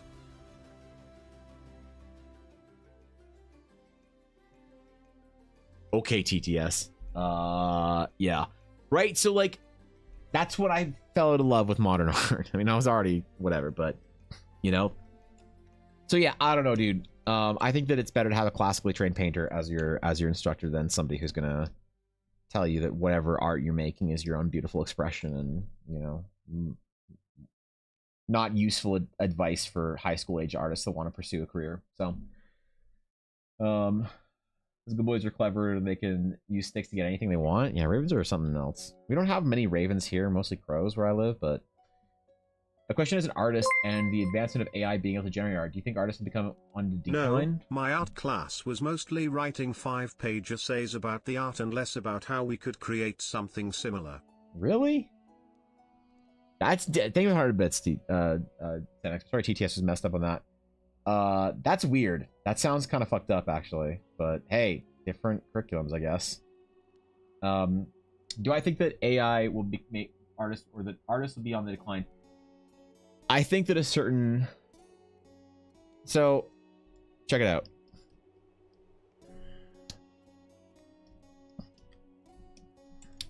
We have a couple of different categories of artists. You have like good artists.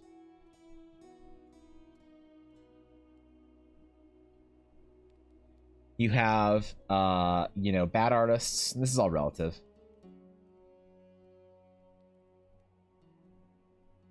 And you have great artists.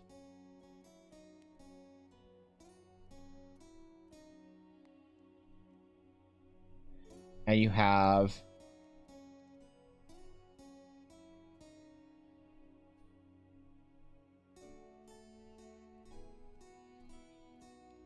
generational talent. So this is your, you know, this is your Howard Lyons. This is your James Pack. This is your Jamie Jones. Peter Lees.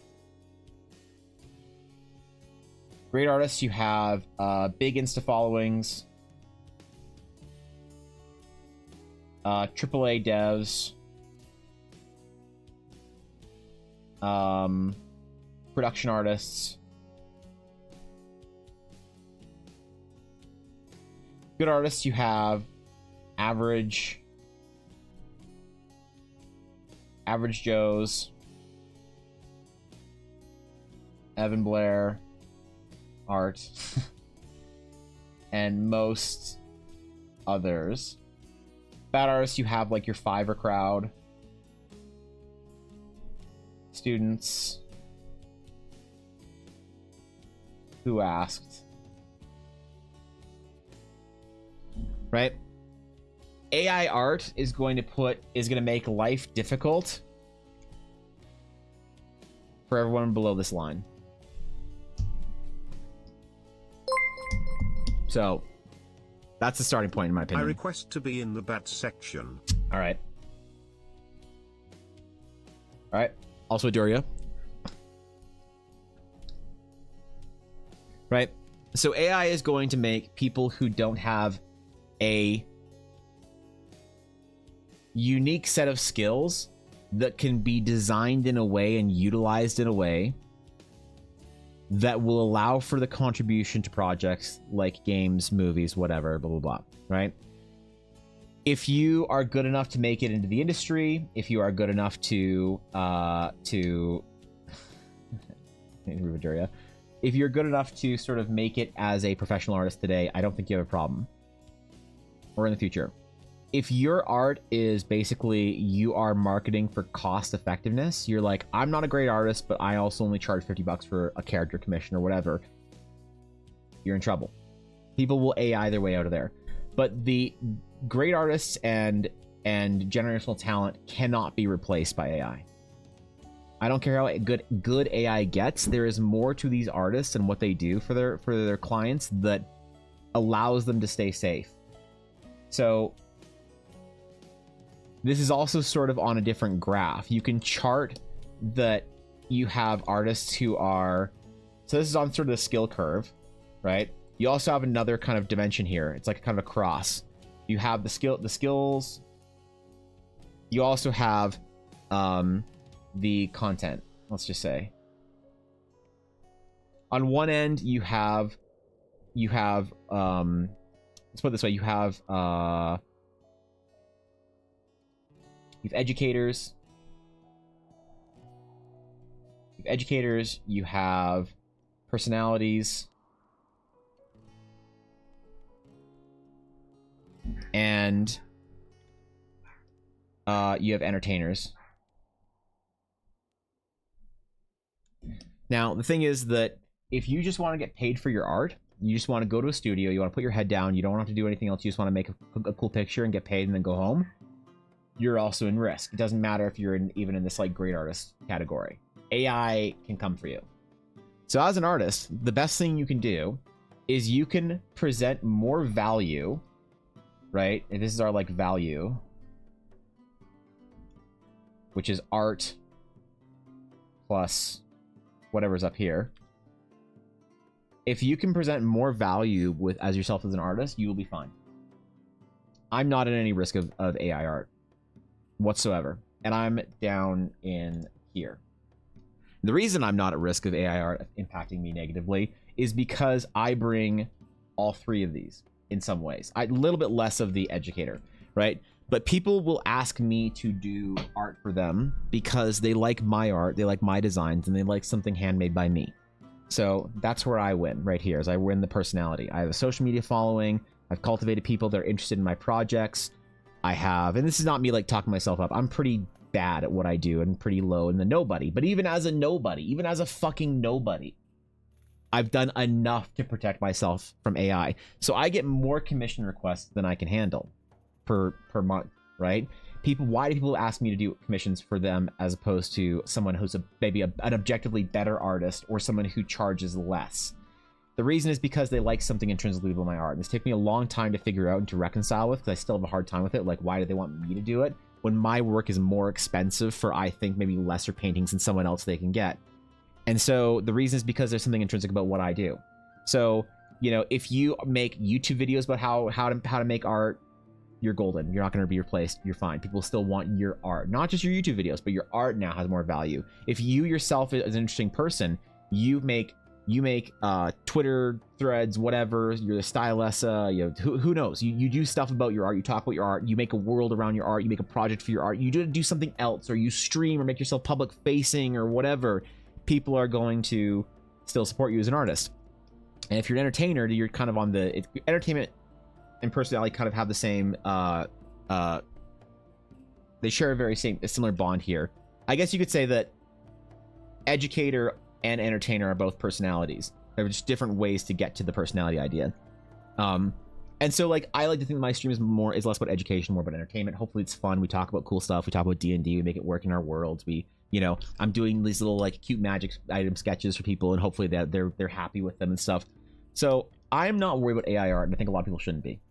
The other reason is because a lot of these artists, one of the main reasons why great artists and industry artists aren't necessarily at risk, is because I have friends who are deep in the industry, talking senior and principal artists. And I can tell you that one thing that they all had a meeting about at one point is they said, can we use AI art in our studio? And the art directors and senior management executives all basically just said, no, because we can't license it. So if we get AI to draw us a cool, hot, big booby anime girl for our game, we don't know where the license is coming from. We don't know how the art was sampled. We don't have whatever. Now, it can get resolved by companies sort of scraping things like saying like, oh, if you opted into DeviantArt, then you're opting into training, and then we can sell that license of you opting in your art towards this person. So like, that could change. But for now, it's not an issue. So I think the AI art is cringe and annoying, and I don't like it. It's like it's soulless, it's pointless. But like, who cares what I think? You know, I don't have to like it. But I'm also not mad at anybody who uses AI art or who likes it or whatever. I think it's cringe and lame, and I certainly wouldn't allow people to post AI art in my art section of my Discord, because it's like, you didn't make that, dog. Like, I don't care.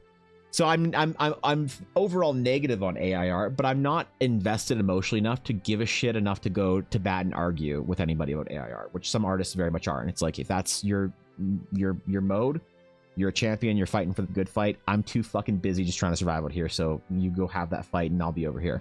So I'm not worried about it. I don't think a lot of artists should worry about it unless you do nothing else but make art. I think as an artist, you need to market yourself. You need to get out there. More than just your skill as an artist will determine your success. An artist of my low skill level, as artists as bad as me, I have found more success than I should have, because I do more in my art. I stream, and I have cool stuff, and a Patreon, I make a world, I make a D&D adventure, and all this other stuff. So I think that artists just need to be more creative.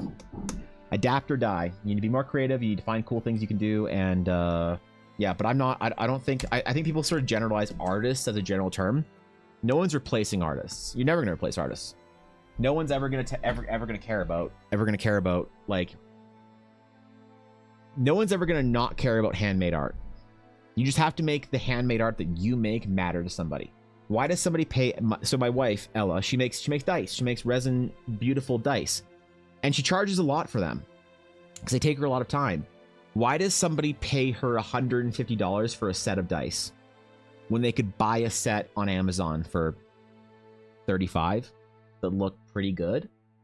And the reason is because they like Ella and they like what she does and they like her handmade, bespoke process. They like that part of the art. It's like when you get something and you're like, oh, this is made of whatever wood from this place and it was hand carved. It's like, that's really cool. And that intrinsically builds value into it.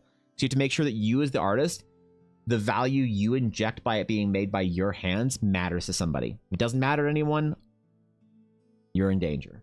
So make yourself matter. That's my advice to artists. But not disagreeing with you, but as much as playing devil's advocate, that's fair. But are the top tier of artists safe because the vast majority of the AI art learning from the bottom tiers and they don't yet have a concept of what makes the great arts, filtering learn to just those?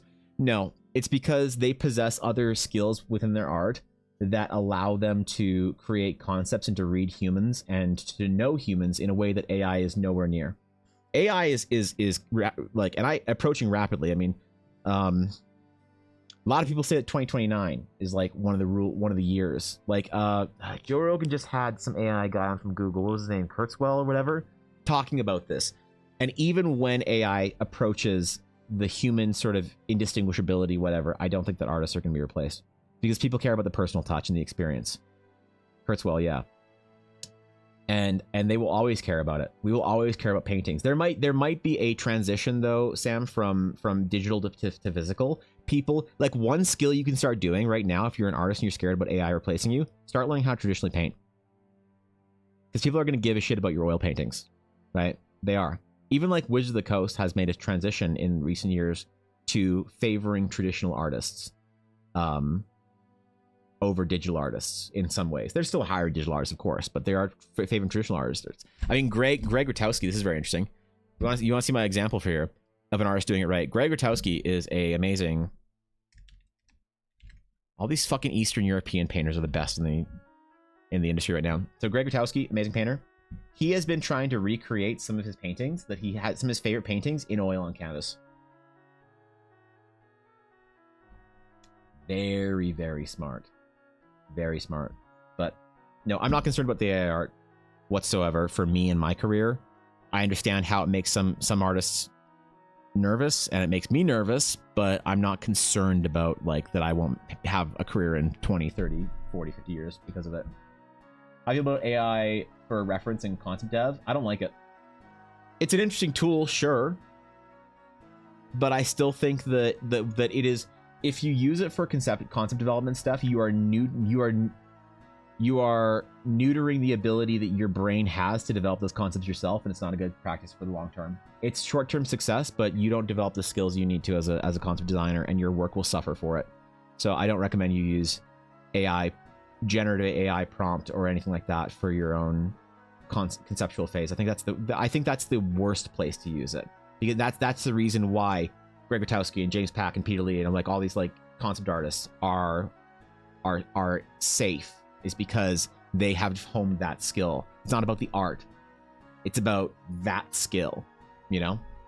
So like investing in an artisan's craft makes you super happy to have it. Yeah, for me too. You know, you're a bad artist, so don't sell yourself short. Well, I appreciate that, Kara. I appreciate that. But when I compare myself, so like this is a painting I just made, like a cool painting I just made. This is my best painting that I have of a landscape. Sorry, I should my best landscape painting I've done so far. Right, it's the most recent one I've done. I haven't done painted a landscape in fucking 10 years. Right, this is my most recent landscape. So I compare this with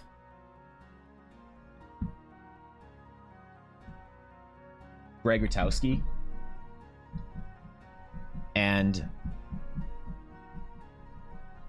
to me this is like a divine piece of art. This is divine skill. This is unobtainable, divine, sacred, whatever skill to me. So I aspire to be this one day, but because my goal is so high, I rate my current skill set based on where I want to be, not based on any sort of average. So I appreciate that, but that's the reason why I sometimes say like, oh, I'm a bad artist or whatever, because I look up to the Rutowskis of the world. I look up to the Kekagotakis, the artists that I always look up to that create these like works and whatnot that I think transcend, that they you know what it is? There is something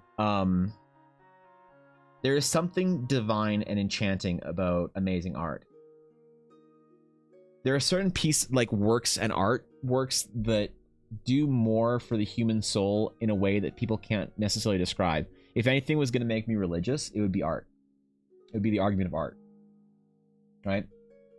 Not personally anything like that, but like you walk into like La Sagrada Familia, you look up at the ceiling and you tell me that you don't believe in angels, right? Like it's one of those kind of like things or whatever. Like I'm of course being hyperbolic, but like some painters achieve this, some sculptors achieve this, some artists, some musicians achieve this, and I think that that's to me is like what I aspire to. So I look at myself in the presence of the masters of our age, and that's who I'm throwing myself against. I'm not. That's why it's not necessarily when I say like I think I'm a bad artist. It's not a negative thing because I'm an optimistically approaching the goal and observing my trajectory on this path, I guess. But I think relative to those kind of guys, I am terrible. So that's why I put it that way. Airbox will eventually replace 99% of all jobs. Once automation labor happens, everything will essentially be free. After that, artists will continue to work because of all the reasons Evan just said: human connection, perceived value, etc. Well, here's the thing. I could also be pessimistic about that, Atari, and say that at a certain point in time, people won't care about human connection. You know, that all they'll care about is like, who cares if a human made this thing? Is it good? Do I like it? Great. You know, good enough for me. And I fear that day might happen, but in my opinion, so it's kind of like Atari. I approach it like this.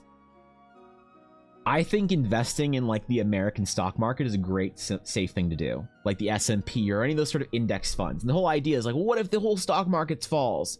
It's like, if the complete collapse happens of the American stock market, we have bigger issues than the fact that our investments didn't fucking work out. So what I think about art is that I will optimistically invest in the idea that people will always care about human connection, because I think that if people ever stop caring about it, which I think could happen, cynically, we'll have much bigger problems to worry about than whether or not I'm going to make it as an artist, you know? So that's why I invest in the optimistic, even though I understand the grounds for the pessimistic argument as well.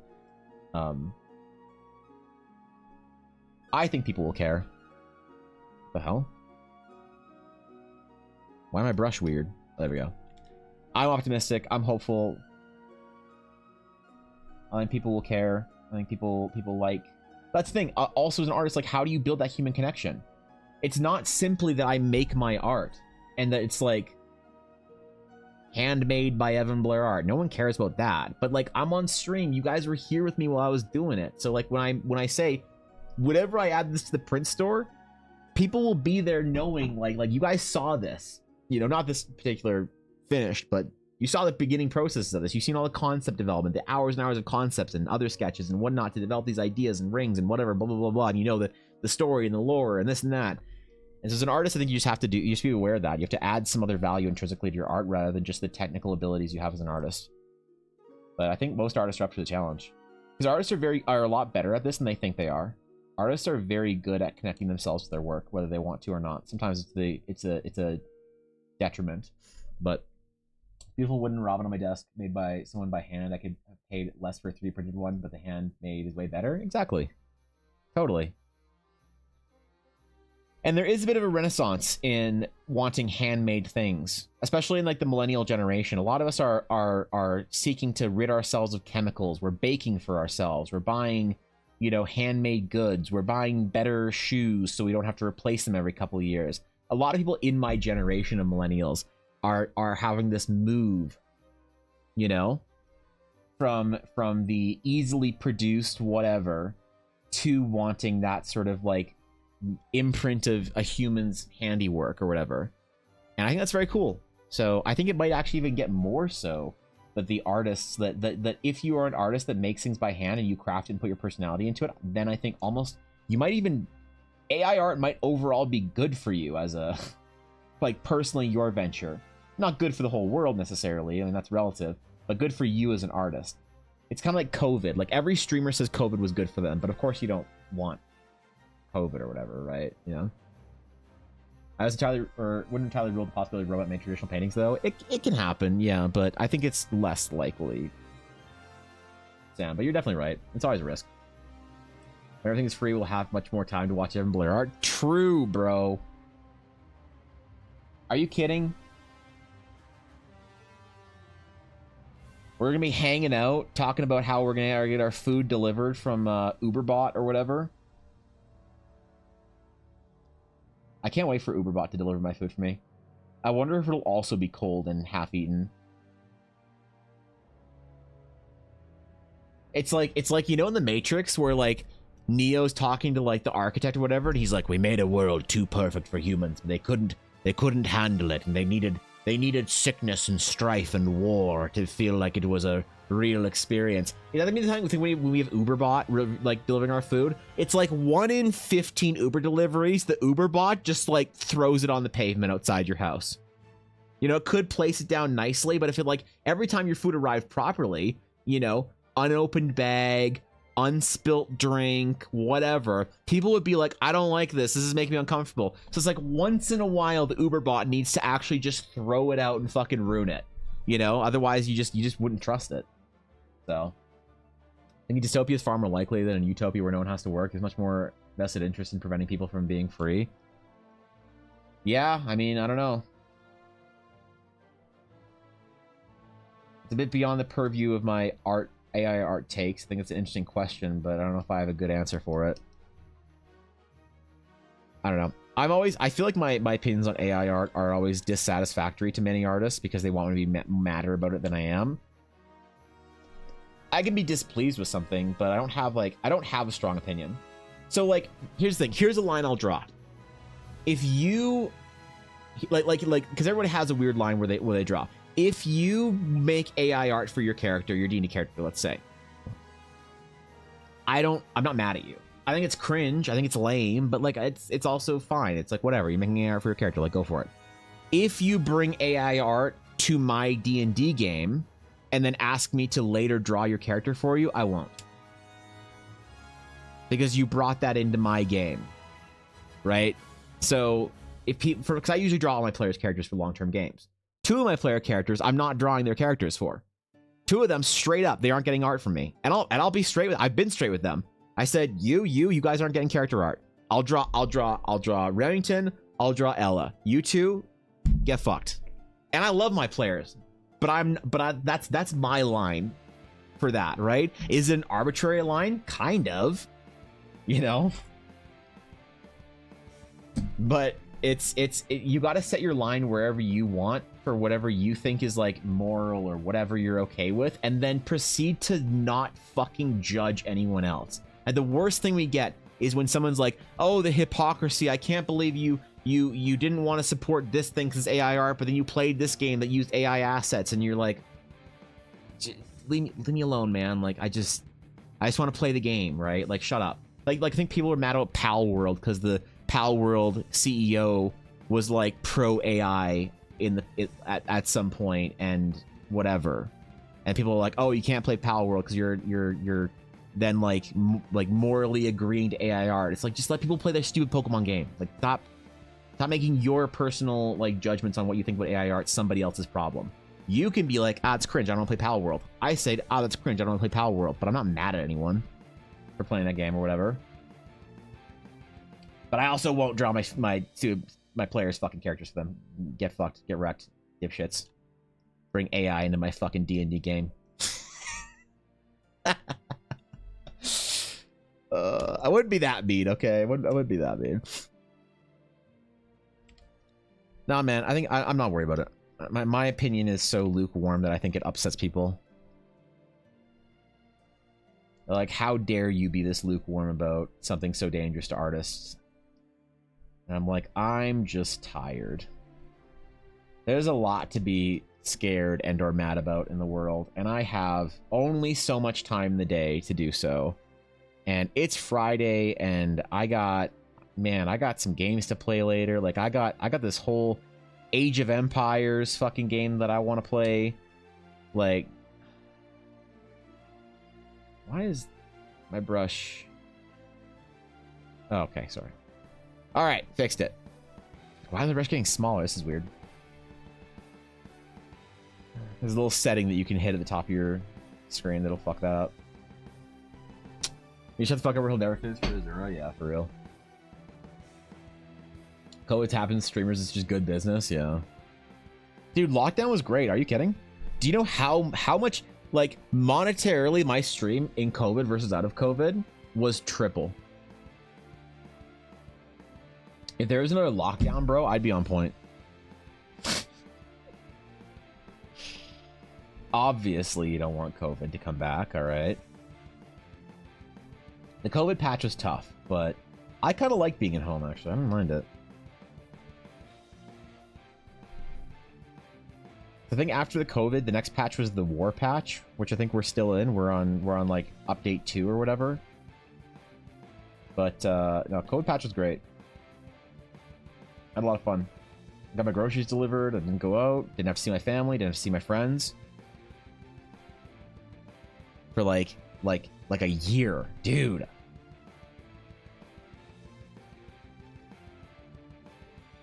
God, imagine. I never got COVID either. I feel so skamazed.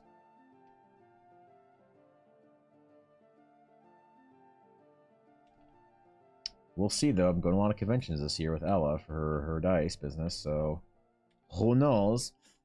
Try to have a movie, more Wild West version of D&D where characters have to buy ammo and stuff. They get tokens, they run out of ammo tokens, they don't have ammo. Really? Apart from that, it's hard to come up with stuff within the world, so how would you suggest the thought process if you were to do it? For what? For like tokens for ammunition? I don't know, it seems pretty well reasoned. You just give them like some sort of physical token or whatever. I don't know if you're talking about like a physical token for ammunition or if you're talking about just sort of like of an in-game currency token. I would just have ammunition function the way it does in D&D, but actually enforce the rules. So that's my take on ammunition. I always enforce ammunition in my games because I think it's an interesting vector that players often ignore, and I think that they ignore at their peril of immersion and enjoyment of their game for the most part. So, Age of Empires Eldar, dude. If somebody at some point in time makes an Eldara real-time strategy game, that will be my like. I want visitors. Dude, how exciting! Could you imagine, bro? Could you imagine? Yo, thank you for the raid. Yo, Little Apple Blossom, what's going on, guys? What's up? What's up, Dr. Quark? What's going on, guys? Good to see ya. What is good? Welcome in. Good to have y'all. Hope stream is good. Whatever y'all did today. Playing games, telling stories, going on adventures, maybe. I don't know. Last seen playing. What? Did you guys do a shout out? Oh, thank you, Guapo. D&D. Oh shit. Okay, all right. Actually playing D&D as opposed to just talking about it like my dumbasses right now. Hope stream is good. What'd y'all do today? Go drop a follow. Go show some love, y'all. Doing world building. Ooh. World building. Well, the world building is playing D&D. No. Don't get me wrong. Apple Blossom, world building is playing D&D. It is the part of D&D you play when you're not with your players. Okay? But when I say all I do is talk about D&D, all I do is talk about world building, and I'm like, it's like my stream is like the meeting about the meeting. We're like, all right, everybody, we need to do some world building. We're gonna world build some ideas. It's gonna be great. We're gonna make a class. We're gonna draw some art. It's gonna be fantastic. Let's see what we can discover, you know. And then we don't get anything done because we just talk about memes for the rest of the stream. So that's what I mean. Where you're actually out there. Damn. Almost, Nick. Almost. Well, I hope the world building was good. The homebrew was good. Appreciate the raid. We're doing our typical Friday requests for chat, so we're drawing the Tears of a Celestial right now in scepter form for one of our illustrious members of the guild. Spacey shit. That's all.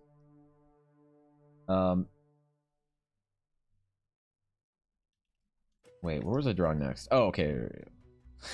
I said I was gonna try and do other materials, and I'm not just doing metal. Because Fishy said that I'm not allowed to. And I don't want to displease her. Last time I displeased Fishy, Eiley drew heinous art of me, so I don't want to mess around. It's like one of those fuck around and find out things, you know? Be able to run meetings about meetings is actually one of my most highly compensated jobs in the world. Really? Think I could do it? Should I learn to be Jackie's assistant? Dude, should I have let Jackie pay me, Dashto? Bro, guys, my 3 out of the 4 of my players yesterday offered to pay me for D&D sessions. Man, should I have taken it? I said no. I told her that she didn't know what it was like to have friends because of it. Did I fuck up? Should I let them pay me? I think I messed up, man. God damn it. I haven't run paid D&D in a while.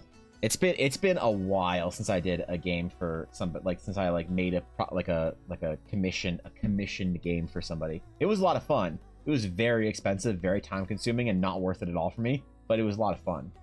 Their group thought it was fucking dope. They were so satisfied with it. They're like, hey, I know we said that we would do like a 4-hour game, but like we're really having fun. You know, do you mind if we go back to the town and like just like kind of tie some like loose ends up? And we played for like 4 or 5 hours. And they were so happy and grateful to play D&D. God damn. I think I messed up, man. Seems reasonable. God, money's always good. You can buy snacks in the money. I could. Jesus. You're right. I screwed up. I threw, man. I'm throwing right now. I mean, to be fair, Jackie's a tier 3 sub, and so is Dashto. So that's kind of like they're paying me for a D&D game, I guess. Every month. They maintain a high subscription in my chat. So, you know, I don't know. Maybe I should have.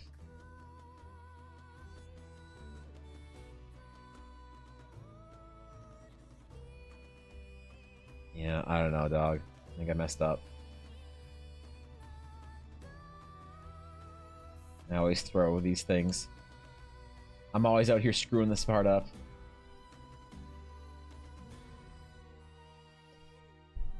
Well, there's always next time, I guess. I maybe just start paywalling content. What I do is I make some sort of a graph or whatever, or like a chart, where I say like, hey, you guys want to go, so, you know, you guys have the conversation with the guy about how to do the thing. Okay, you now have 3 options, and I make this like graphic or whatever that has like 3 boxes in it. And it's like this box is like they're like different quests, and I have a little bit like of art or whatever, like the mountains, you know, of like the sea, and of like, I don't know, like some differenter mountains or some shit. And it's like, okay guys, you can go to the ocean of Doll,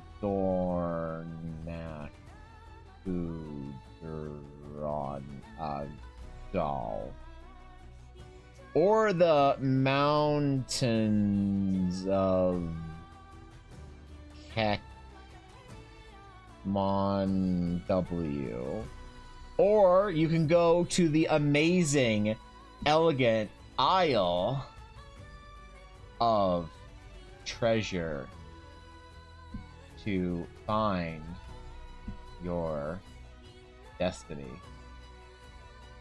And I have this be like a level like 3 to 4 level, you know, let's take them from like level 3 to 5 and have this be like a level like 3 to 10. But what I do is I say that this one, the ticket for this event is going to be like $45 or whatever. And this is like a free event, you know, and this is like free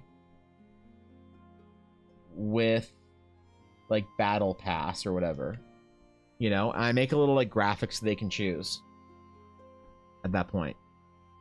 And I do this every month for them, you know, make them figure where they want to go in the world and give them an option of like whatever dumb thing they don't really care about, and then give them a paid premium option so they can know they can spend their in-game currency on something valuable, right? I might have something here, okay? I might have something. In the words of Camilla Spratt, I would just take the eye.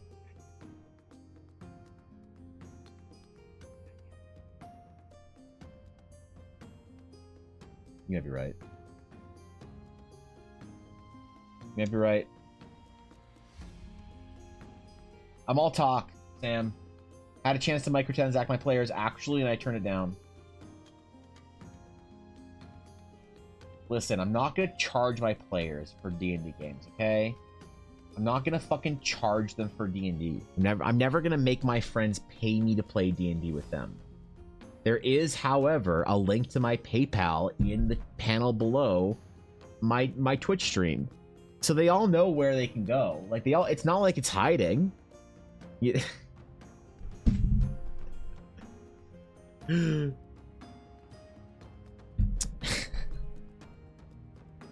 Listen, man, it's not like it's just like it's some fucking secret or whatever. Who do they think I am?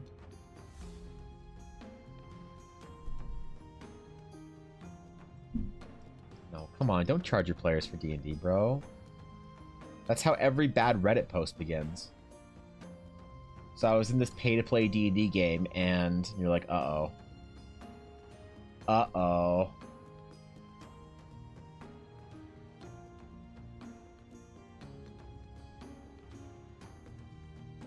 This is not how it ends well, is it? Problem with pay-to-play D&D is you also can't kick people out of your game, then. Or at least it's harder to.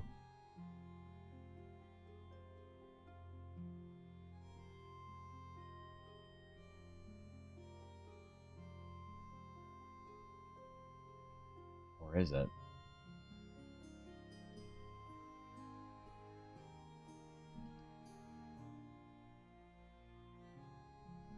I know Fishy said no metal, and I have wood in here, okay?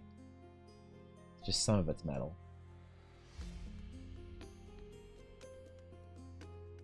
I need to be like fairly orangey, so I have plans. Not gonna let Fishy shame me right now for doing a better piece of art. Dude, am I actually playing D&D with her on stream on Thursday? Did I play myself? Did I get skamazed into that? Did I meme myself into committing to play D&D on stream with her? I think I did, actually. I'm pretty sure that's gonna happen now. I'm kind of excited, but I don't know if she was serious. What if she wasn't? What if it's one of those awkward things where it's like, oh, you thought it was serious? Oh, uh-oh. And then she laughs at you in front of the whole school and tells the girls in your art class. And then you have to take 3 weeks off because you can't possibly face the shame and embarrassment. So you're sick for the next 3 weeks. But everybody knows that you're just too embarrassed to show your face at school. I swear this is a made-up scenario. On the Out Treasure, you must roll a Constitution check every so often, determined by Evan, or you begin transformation to treasure as per petrification rules. 3 failed saves, and the character becomes permanent treasure option on the Isle. Damn. Damn, dude. I actually had something like that lost, where a party member got killed by getting turned into solid gold. All right? They got turned into solid gold. And it was hilarious. Because the party, like, they mourned the player. And this is when we were playing lighter D&D, so a player death wasn't like a big event where everyone cried over and stuff. It was kind of like, oh, all right, you know, Mary died again. Okay, Mary, what's your new character? And it was, like, sad, but whatever. So the motherfuckers, they brought the statue back to town. And they're like, they went back to, like, their base. Because they had, like, this, like, base underneath, like, in like a thieves' hideout kind of type thing. And they put the statue of the player character in the base. And they were like, well, at least she's always here looking out for us. And they were like, yeah, all right, okay, great. And they were like, just curious, how much is that statue worth? They thought about it. And they mathed it out. And it was worth like 100,000 gold or something like that. Because it was pure gold. It wasn't like watered down like coin gold. So they got the value, the weight of a trade bar, and then mathed out the weight of the statue, whatever, figured it out. And they're like, holy shit, should we sell Mary? And they had to sit there and like have the moral dilemma if they should sell their friend. Like the only thing they have remaining of their friend. You know, because like as she was getting like petrified, it was like what do you do while you're getting petrified? You feel the metal like hardening your body. What do you do? And she's like, I give them like a soft smile. No tears, no like, no horror. I want myself to be like immortalized with like a soft, warm smile of goodbye. And they're like, wow, that's so nice. So they had this nice statue of their friend, you know, always just kind of looking over them, you know. And it's been the kind of thing where they go on adventures, they kind of like tap the statue on the shoulder before they leave, like, all right, this one's for you. And they sold her. They fucking sold her, dude. It was damn. God, could you imagine? Could you imagine if your party sold you? I would be pissed. I don't know. That brings a little too much trauma.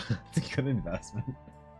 Can't wait for episode 3 of D&D. Dude, I'm nervous. What if it's not good? What if people don't like it? What if it's not as good as everybody wants it to be?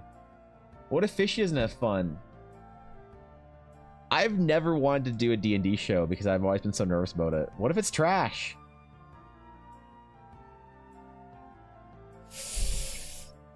Okay, whatever. Fuck it. I'm doing it.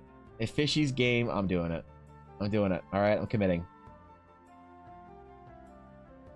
Money is money, I guess. They turn more party members into gold. They don't have to split as many ways. True.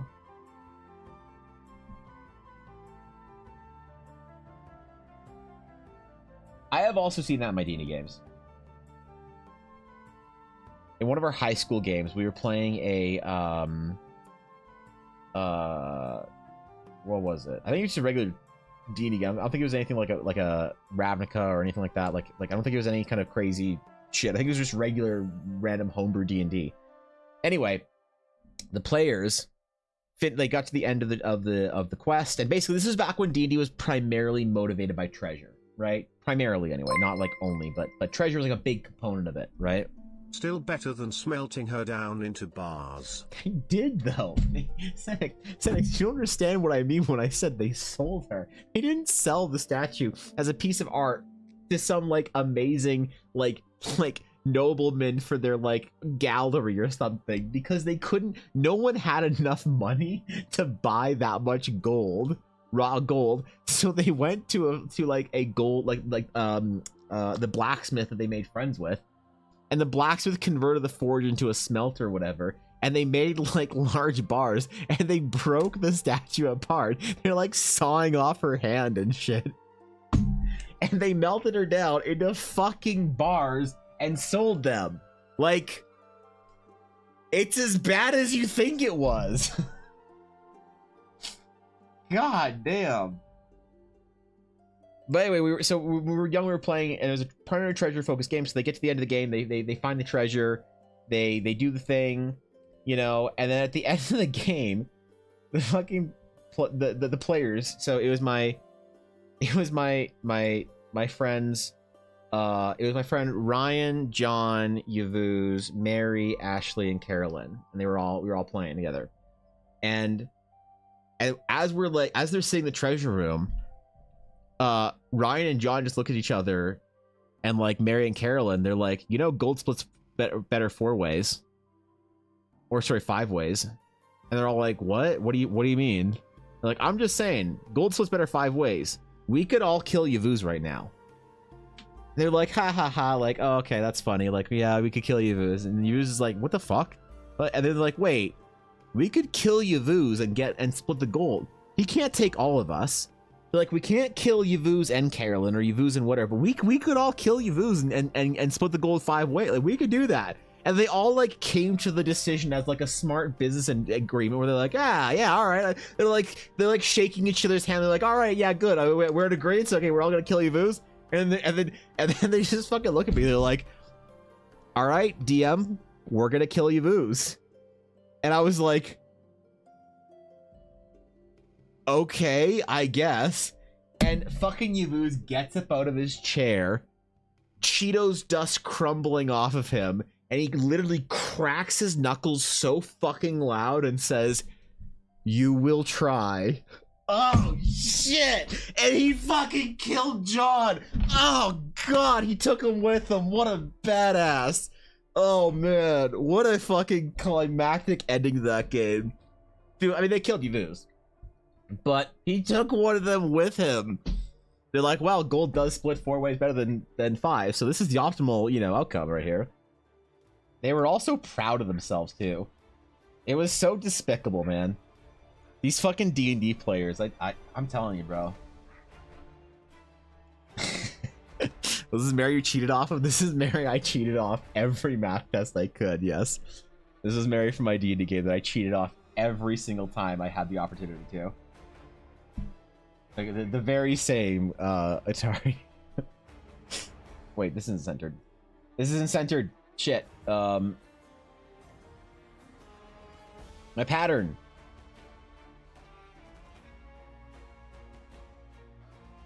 God. I had boss music playing and everything. He took him down on his last breath. And then they looted him. Which is always like a good question morally to ask in your D&D game, which I wonder how long when one of your party members dies in your D&D games, what is the amount of time you wait before you loot them? Right? That's like it's like an etiquette thing I've always wondered about. There's no real solid answer on it. No one has like I don't think there's an agreed upon time period or whatever, right? Maybe this is a Twitter poll. I think this is a Twitter... 2 rounds? Okay, hold on real quick. This is a Twitter poll.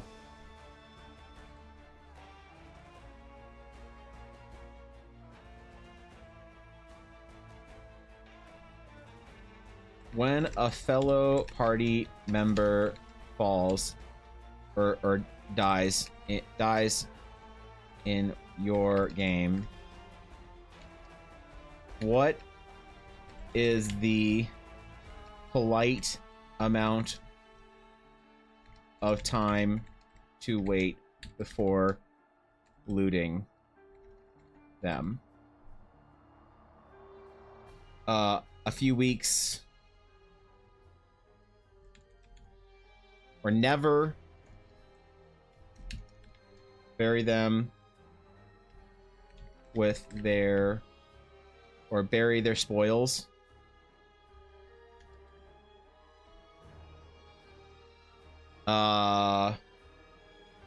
Couple of weeks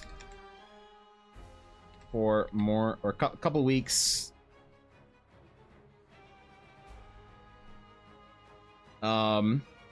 When it isn't awkward the same round. Are these the, is this the correct? I think this is the correct, like,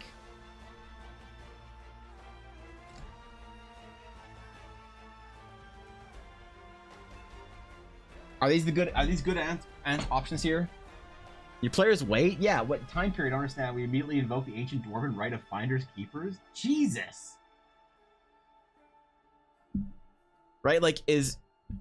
When a fellow party member dies in your game, what is the polite amount of time to wait before looting them? Never. Bury their spoils. Couple of weeks. When it isn't awkward, the same round.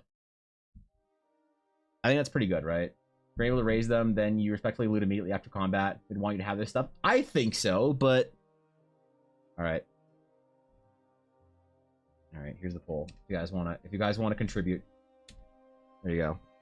We'll find out, okay? We'll check in at the end of the day before stream's over. And we'll also check in tomorrow or on Tuesday when stream starts. We'll see what the people think, what the honest answers are. Good point, Cal. 5 seconds for food. Yes. There is the 5-second rule.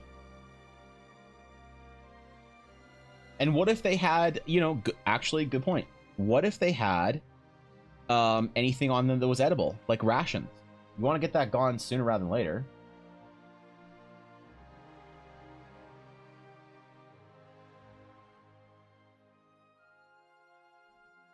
I'm curious to see what people say for this, so. Historically, in my game, it's usually we wait until, like, that evening. You know? You mourn the dead. You talk about how heroic they were. And then, you know, you You get in there. Actually, historically, what happened in my old games is not these fucking Yavuz. So last time Yavuz died, the players all thought they were so clever by trying to sneakily rob his corpse in the evening while the other party wasn't looking. So they're all, it was like, they all wanted his necklace and his dagger and stuff. So it's like that night, it's like one of the guys is just like, okay, I go and I sneak out and I go to this quiet. And I put my hands on his chest and I'm like, hey man, rest well, my brother, but I'm gonna take his dagger. And it's like, all right, man, go back to the bed, like make your stealth check. And it's like a couple hours later, it's like so and so's watch, and they hand off the watch, they dap it up or whatever. It's like, oh, on my watch, I'm just gonna walk over to the corpse of our friend, and I'm gonna kind of gaze at the stars and see his expression in the starlight, and sort of maybe say a small prayer to Saloon or whatever. But I'm gonna try and get his dagger. Like, actually, the dagger's not there. It's like, bastard. So like that's my basis of what we did. So I don't know if that's like the right way of going about it, or if that's like a unique experience that we had going on. I never know, So do it while still in combat. Any weapons left behind is gift to those who try to kill us. Exactly. I like the pragmatism here and here, okay? You guys seem to be on point with it. I think a lot of people could learn from our wisdom that we've gleaned today.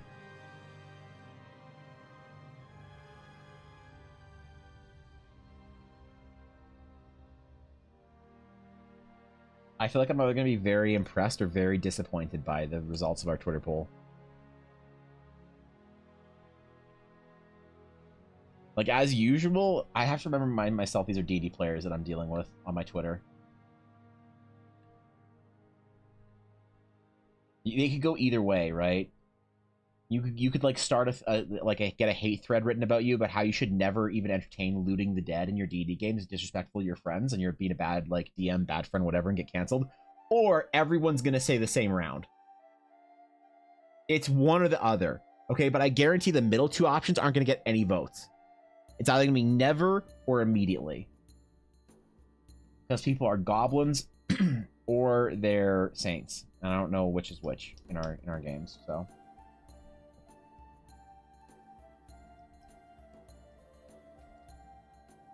Okay. Fuck. Took me a while. What number are we on?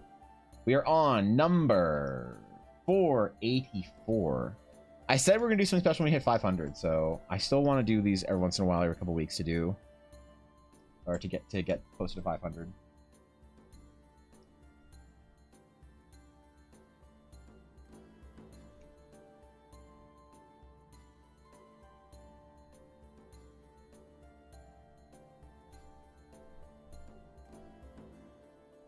Dude, this is nice. I actually like this one. I'm actually kind of digging this. This one was called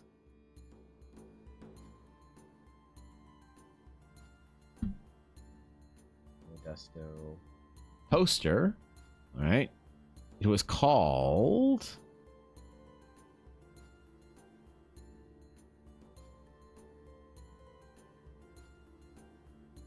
Tears of Starlight.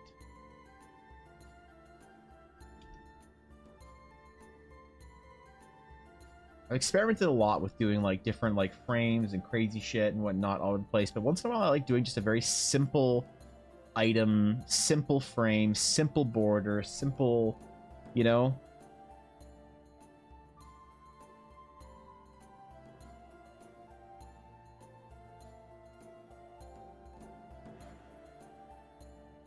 I kind of like that about the last time we did it.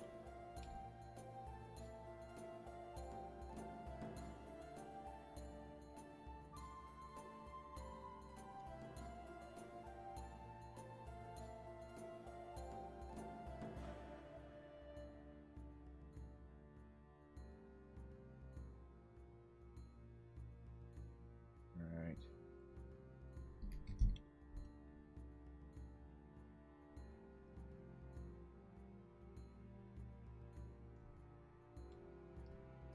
Yeah, I don't know, man. It's like kind of nice. Once in a while to just do something more, you know.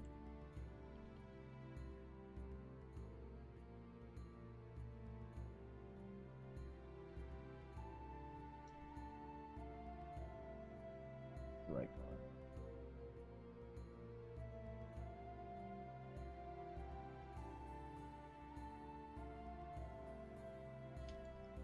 All right, Tears of Starlight.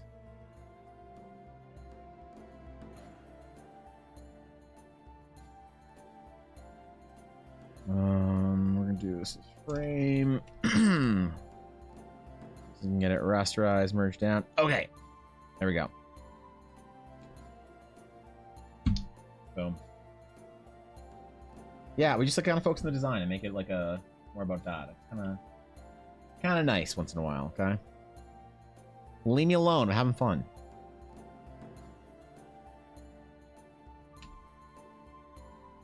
All right. Where's my sketchbook? Discord sketchbook. EBA sketchbook. Ooh, there it is.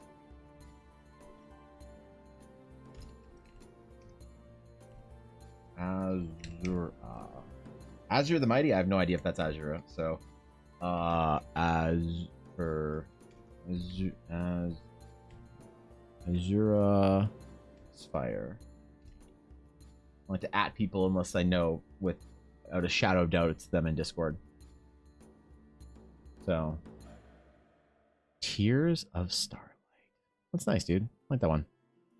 All right, complete. What's up, Viddy? I just had this like little sixth sense, you know, just this little itch in the back of my. I was like, wait, do they get a little more handsome in here?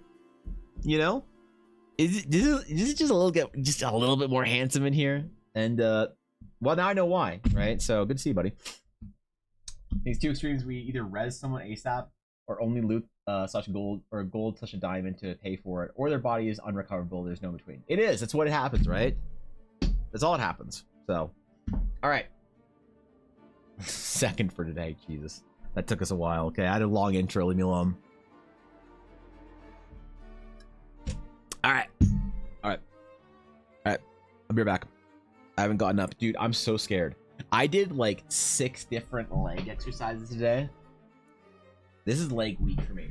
So, since I got home from the gym, I haven't sat down for very long or had to get up.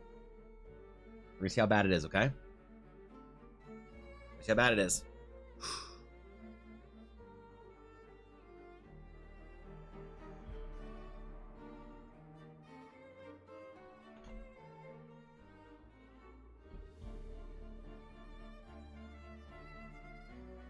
Oh, yeah.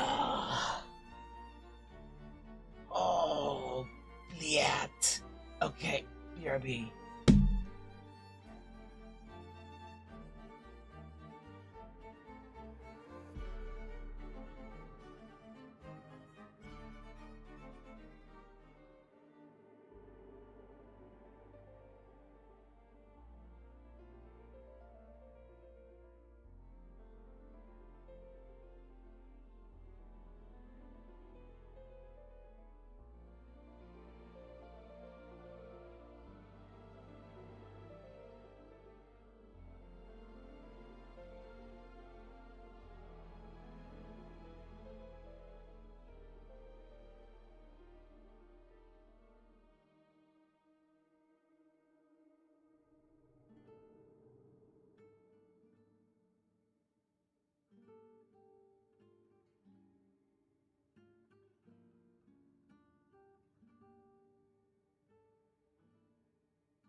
All right. All right. All right. All right. All right. All right. All right. We're good. We're good. We're good.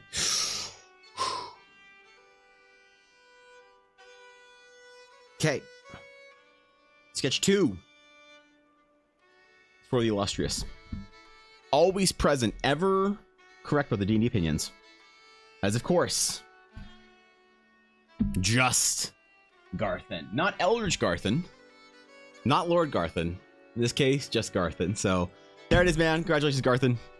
What are we doing today, bro? What would you like? What are we at? Where are we going? What story are we telling? What amazing items are we adding to the vault? Sketch number 485, man. Actually, only 15 sketches until... Shit, bro. Rigged? What do you mean rigged? Let's see. Is it rigged? Rig roll. No. There you go. So it's rigged for Guapo. I know Guapo used his connections to Not today. Not today. Would you like a gun, a mask, or something else? A gun, a mask, or something else? I mean, firearms are always really cool in D&D, and I always like the opportunity to do that. So, haven't done a gun in a while, so if you want to do some sort of a blunderbuss, a flintlock, or whatever, we could do that. It'd be kind of fun. And I'd get a chance to draw other materials other than metal, so Fishy won't cancel me. So, here's bro. Yeah, I'm down. I'm down. A gun blade. Yeah, all right. All right. My gun breaker is waiting. Let me close all these windows, though. I have a lot on my computer right now. I kind of had to just open everything, get everything ready for stream today, because I got in a little bit late. Too many things up and around. All right. Tell me this tale. I'm awaiting it. I haven't actually figured out how to use guns in Eldara yet. I know people like the idea of like being a pirate with a pistol or something along those lines, you know?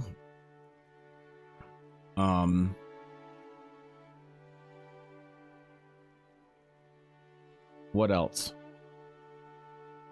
No one's ever wanted to play a gunslinger in my games, really, since I started Eldara. What are the reasons why I have to add them in? Got the first Starlight. Wait, what? Like a party filled with no specific gun type needed. All right. All right. I like it. That's cool. Non-projectile blaster. Okay. Okay. Sort of a piratey feel.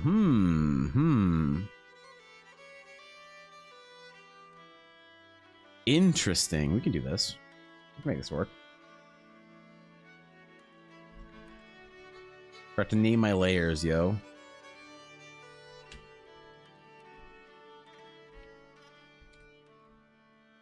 Always name your layers. Unless you're 22 hours deep in a painting, in which case you don't know what layers you even have. So my layer discipline on this painting I was working on all week has been really good up until a certain point where I forgot and messed up some stuff in my layers, and I was about an hour deep into work, and I was like, wow, we had a good run. Yeah, we had a good run. Parody laser gun? Okay, let me see. I'm gonna look up some reference here.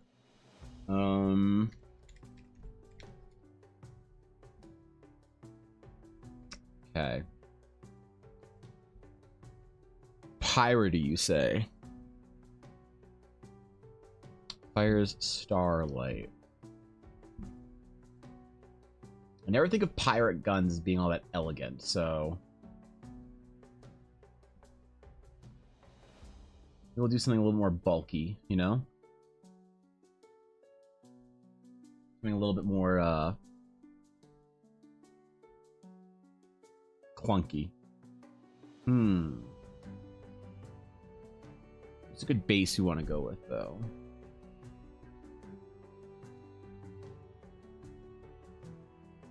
Do you want to do a pistol or short rifle, some variety?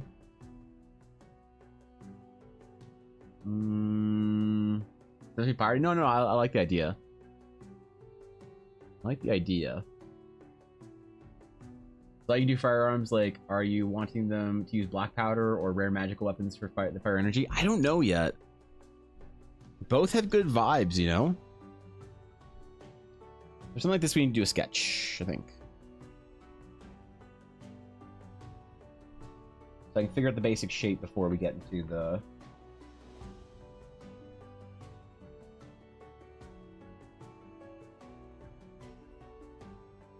Want to do something kind of like a little bit bulkier, not like a pistol, not like a rifle.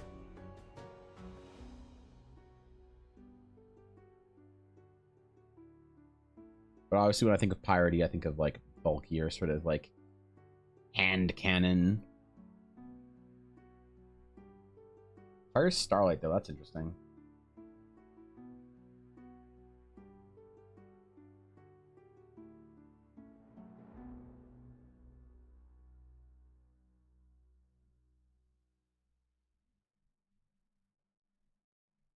They do some kind of a chamber in it, like there's sort of a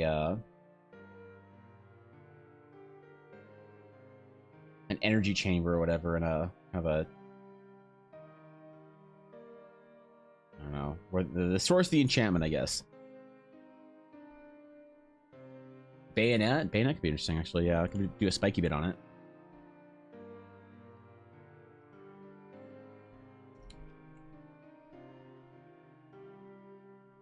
But piratey, so it's a big, long, broad cutlass.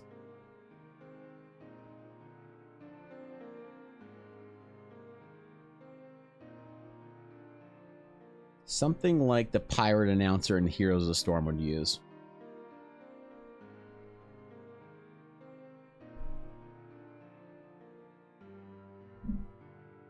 I played one pirate D&D game with a couple of friends. I liked it. I like D&D games that have a very, like, clear vibe of what we're gonna go for ahead of time, you know?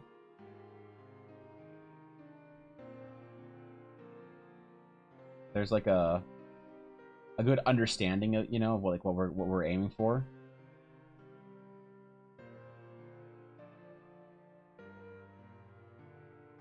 I just find that makes it a little bit better, you know? Long enough pistol attached, so you can find, for example, the musket pistol has to be loaded for each starlight shot with the runic cartridge that is then ejected before loading the next one. How do you make the ammunition? I'm so intrigued. Okay. All right.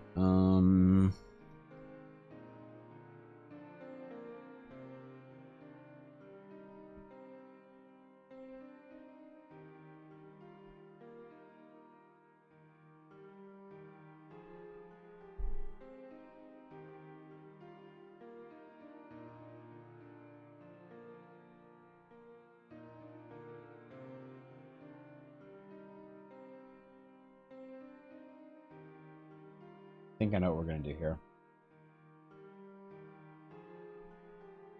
Dude, I didn't feel like comfortable with like guns or black powder at all in my D&D setting for the longest time.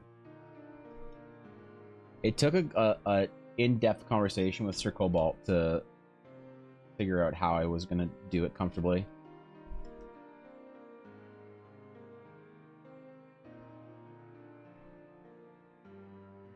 But figure it out we did.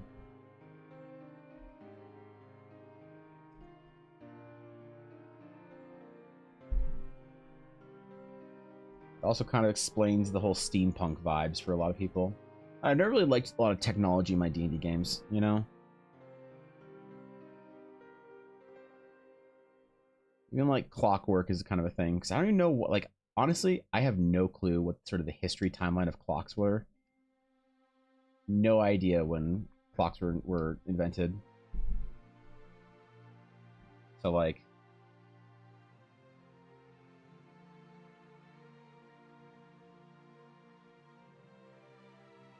it's hard to sort of say, like, oh, I have a medieval fantasy game, but we also have this, like, you know, version of something from, like, the 18th century. It's like, wait. Visitors, how exciting. You know? Like, how do we feel about this shit? Roll together. What's going on, guys? Yo, thank you for the raid. I appreciate it. Welcome in. Good to have y'all on this fine Friday. I'm always deeply honored to be on the receiving end of a raid from y'all, so thank you for that. Hope your stream was good. Hope everything is chilling. Hope everyone's good. Hope everyone's having a relaxed end of the week. If you guys aren't following Roll Together, go over there and drop a follow. Say what's up. Some little love.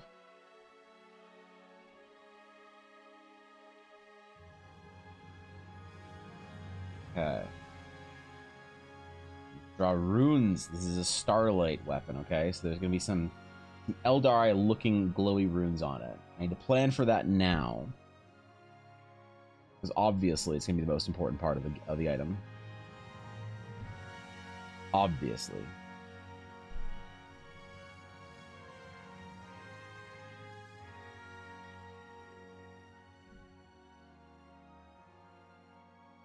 I'll spend all our time on little details and just not get the entire thing done.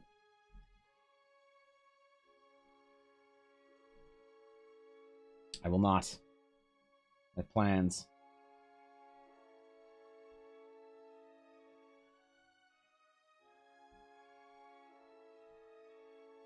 We're gonna get it. It's gonna be dope. These are wizards and artificers type person, something to make during the downtime. They can inscribe an effect on each cartridge. High skill casters can even inscribe spells on it per ward sus glyphs. So I have an idea for doing something very similar. That I have this sort of like ancient civilization of like very advanced casters. They actually use these things called like spell spheres that they can inscribe cantrips and even like higher level spells. And no one really knows how to make higher level spells now, like today, but you can still find them in like runes and stuff. But it's kind of like a flintlock thing where it's not a cartridge, but you know how like a flintlock pistol or whatever works, where you have your flint lock on the side and whatnot and all that shit. And so instead of it hitting down and striking like making an explosion that then fires out whatever, it strikes it's on the very top of the weapon, and it's like this hammer or whatever that you load a spell sphere into. You load your spell sphere down into the gun and then close the chamber on top of it or whatever, so it's like inside, it's loaded, and then when you click the trigger, this thing smashes down, hits the spell sphere and explodes it, and the only way direction for it to go is out the front of the gun. So there's something very similar already in the world, but the thing is that basically I want it to be that I don't know if I kind of want to build a class around it. But for now, only the knowledge is sort of being recovered, but people can only do very basic cantrips on it. So you have your basic day-to-day spell casting, and then finding like actual spells is like hard. But I kind of want to make it like a spellcaster like wizard kind of thing, where it's like you cast all your spells based on the attacks of this like spell pistol. But I don't know if it's okay to build space entire class off that, or if it's gonna be kind of lame.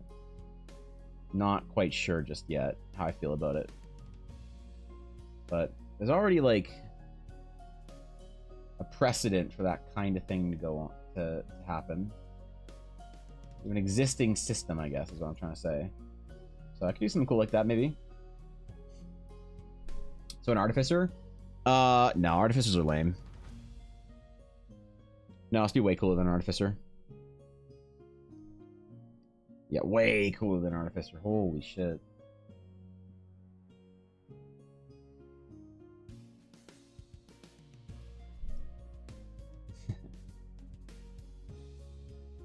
I haven't played with an Artificer in a long time. Truthfully. No one's wanted to play an Artificer in my games for a while. Hasn't attracted my players in a minute, so... I don't even really know what the 5e Artificer is like.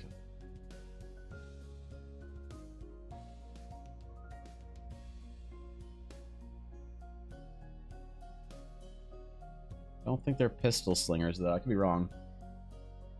Astral Gunslinger? It'd be fun, actually. Have them use all astral magic. Yeah, that'd be kind of cool. That'd be an adventure and a half. Eldritch Blast.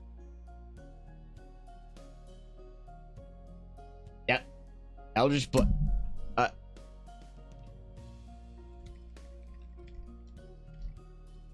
All right.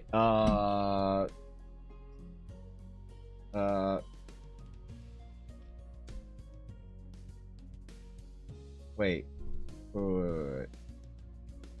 What's the D10? One damage, Senix. 1 force damage. That's it. That's all.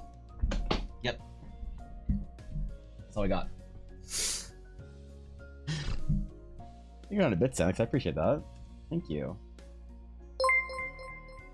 That's it. That's all I got. Smite. I can't. What weapon am I using? How much is it? 2d6? Oh God. Okay. Hold on. Okay. D10. I'm using. What? So 7. Plus. 5 plus. So 18. 18. Yeah. Much better than my Eldritch Blast. Yep. Thank you, Lara. I appreciate that. Thank you, the 100 bits. When did this become a meta? Holy.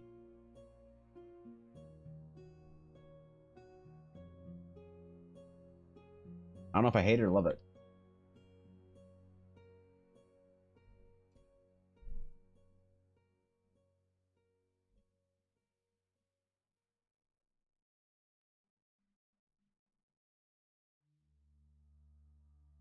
Okay. Follow our sketch, follow our intuition, but not be stuck on it, you know?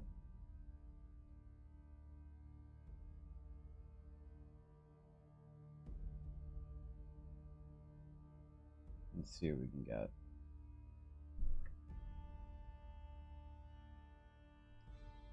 Where's my water? I got new water. Did I leave in the bedroom? Hold on. I might have left in the bedroom. Give me a sec.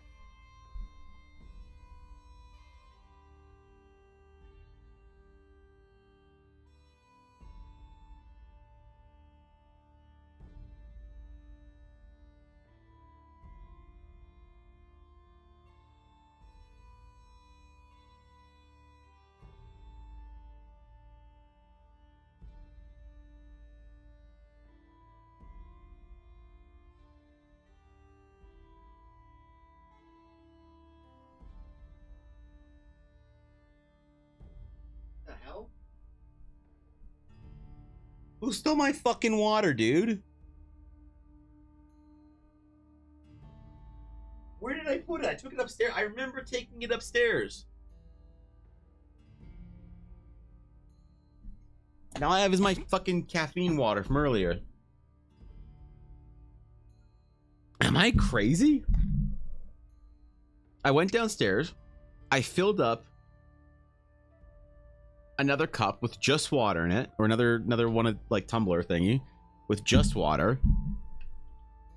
And sometimes I'll like bring it into the bedroom because I will like go to the washroom after or whatever, come out, got my water, and then come back in here. But it's not there. Dude, okay. Bro.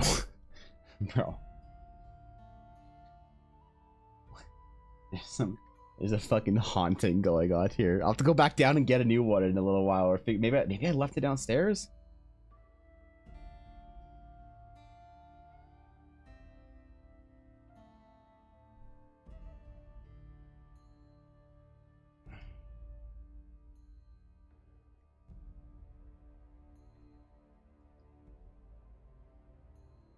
Whatever. I'm not crazy. I'm not crazy. I refuse to admit it. That water, I brought it up. It is somewhere. Yuna took it.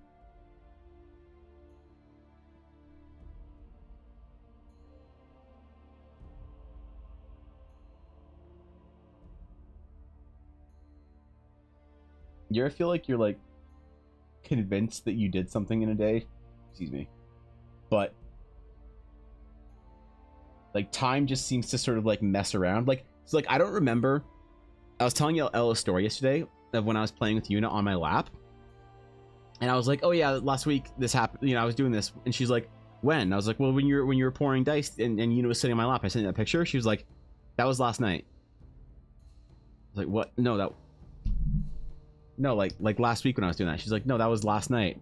I checked my phone and it was yesterday. God damn.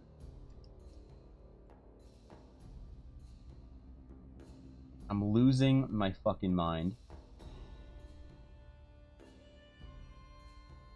What if I'm in some kind of a Truman Show simulation? What if I'm just a character in Elon's game?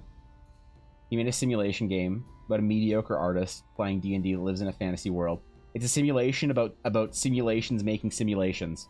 The simulation is Eldara, but I'm also the simulation simulating Eldara. Whoa.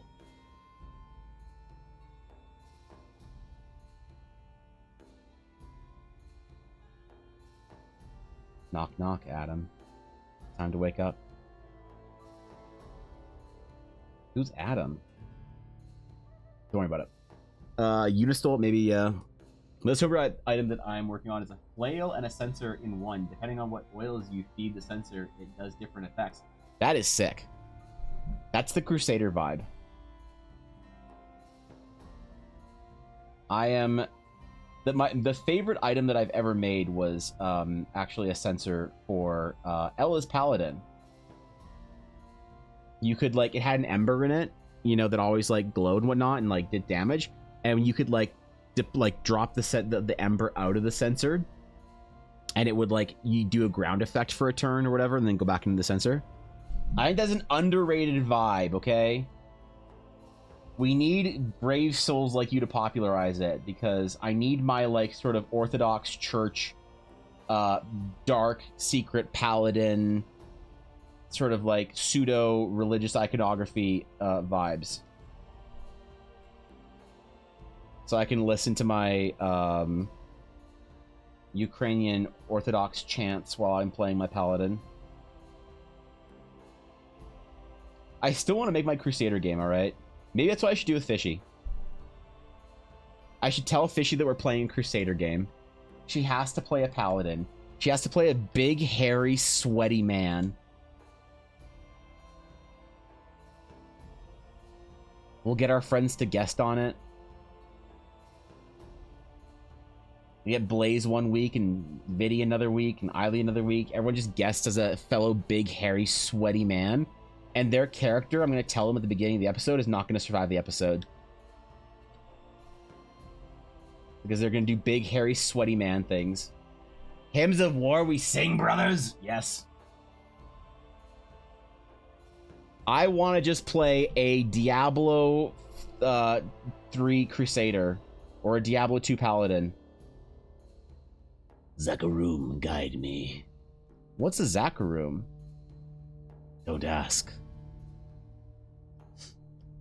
I'll pass if it's on stream. Alright, fine. You can play in text, Blaze, alright? How's that? You can play in text.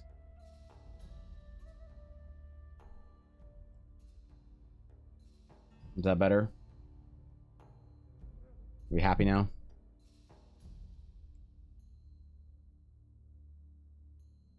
I should 100% do that. I should have chat being her, like, adventuring companion. It's like Fishy and Peepo. This doesn't work. Fishy and Peepo on their adventure to save Eldara. What are they saving it from? Exactly. They're saving Eldara from the billion-dollar entertainment company that wants to buy it, and then proceed to immediately fucking ruin it.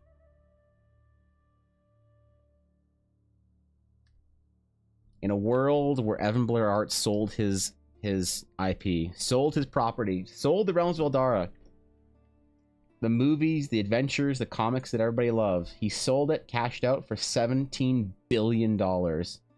All so he could buy a mint condition Beta Black Lotus off of Post Malone. And now it's your job as Fishy and the Peepos to go save the Realms of Eldara from mediocre storytelling and a comic book series nobody asked for. Blaze only does text. That's true. He's a good listener, though. Can't interrupt you. I feel so bad whenever Blaze is in Discord and y'all are talking. I never check the fucking Discord, like, what's it called? like text chat thingy for voice chats. Blaze has all these fucking good ones, and I just have no idea he even exists. Everyone's like, oh shit, good point, Blaze. And I'm like, I don't know what Blaze's point was. I'm sure it was good, but I ain't checking. Only 17 billion? Evan, Yep. you really need to raise the bar. How many billions of dollars will Eldar be worth? All right, let's do this real quick. We'll take a stretch break. While we're taking a stretch break, we're going to go down the path here. So, Senix, in May of 2024, I released the Horizon Adventure for my 4-year anniversary stream. Early access, of course, given to Atari, so he can run it at NerdCon. It is a free adventure given out to patrons and subs and everyone who wants it in Discord. People see that they like it, thus I demonstrate the proof of concept that I can make a good adventure. Then I grow my stream via YouTube, shorts, other things like that throughout the year. And in the fall of 2024, starting in October, I begin to kickstart a campaign for the Adventure Episode 1, whereas Horizon had 2 maps, 5 tokens, 6 pieces of art. This adventure would have 15 maps, 45 tokens, pages and pages of work, a wiki. It'd be a massive project. Kickstart it to several hundred people who want to buy the adventure or support the project. Then I take that money to buy better equipment and better services of individuals like channel editors to grow my Twitch stream and my influence. I market the adventure. I make other things for it. And in the days where the preceding days where I am continuing to make sales on the adventure, I use that money to hire the first ever Eldar comic book author who writes and draws the first Eldarin linear story based off of an original story that I want to tell. Then, after the success of that, the Hype for Adventure 2 Kickstarter comes out in the summer of 2025. After the adventure is released in the spring of 2025, people are hot off the tails of it. They've already finished the adventure. They want the next chapter. So they kickstart that, thus being one of the greatest Kickstarter adventures for a standalone adventure, not a campaign guide, that Kickstarter has ever had, to several thousand adoring Eldarin enjoyers. Then, after adventure number 4 comes out in 2027, I kickstart the official Realms of Eldar physical edition campaign guide, to which I have the biggest Kickstarter for TTRPG in the history of any Kickstarter or crowdfunding projects. I take that money and then I start a small studio of creatives, writers, and the sort to be able to develop the Eldarin adventures now, not as a Kickstarter crowdfunded project, but as a standalone release as we progress. The releases continue to be every 8 to 12 months for the next 3 years. By 2030, I have a solid campaign guide, adventure series, comic books. I've hired Atari to write the first Eldarin novel. Dashto has written by this point, album number 6, because he's almost on 1 album a year at this point. Then I take the success of the Eldarin novels, comic books, the joking trading card game that I make in 2024 for Mod Appreciation Month, that then goes berserk, and Ultra Pro, Upper Deck wants to make an official version of it, like they made the Blizzard trading card or collectible card thingy. What's next? Then we get a very famous small up-and-coming indie game studio that wants to make a game that they have an idea for within the Eldar IP that comes out in 2032, and by that point the brand is already well recognized within the fantasy space. Larian is considering making their next, after Baldur's Gate 4, their next TT or CRPG within the Eldara fanbase, coming out in the late 2030s. The excitement and anticipation of that also prompts the creation talks with the studios over the first Eldarin movie, which would be a release somewhere in the late 2030s. By that point, we have a proper game studio that we can fund. We have multiple authors creating stories across the Eldarin timeline. I am still writing the mainline adventure and overseeing the franchise story development as well as art direction in general. We have comic books, we have art books, we have games coming out for it, at which point I want to tell the ultimate Eldara story, which is a large-scale movie saga spanning over a 15-year release of 6 movies that we plan for. I released the most highly earning and successful fantasy movie since Lord of the Rings: Return of the King blowing away the ideas that all modern media needs to be on-demand streaming services in the form of episodic TV series. By 2050, it is the 25th anniversary of the Realms of Eldara. We announced some sort of massive project, some sort of collaboration maybe with Universal Studios to have an Eldara section in Universal theme parks, as well as various media, games, whatever else. At that point in time, the brand I could see being somewhere in the $5 to $10 billion range. If you factor in all the studios and rights and royalties and everything else. By the 50th year of Eldara anniversary, we're looking at 2075-ish. If things keep, if we continue to deliver good entertainment in the form of games and movies that people are actually excited to see, actually excited to play, comic books that people are actually excited to buy, bringing back a resurgence of comic books being a physical medium people want to enjoy, or digital, massive amount of authors and releases that are releasing some of their best works because they value the Eldara storyline enough to actually think that they can write their magnum opus work within it. By that point, we could probably be somewhere in the $30 to $50 billion range.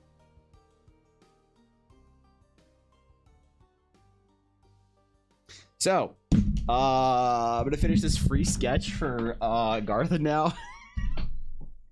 God, I should start charging my players. Just imagine what it'll be like. They get to brag that they were in an Eldara D&D game before the Kickstarter even came out.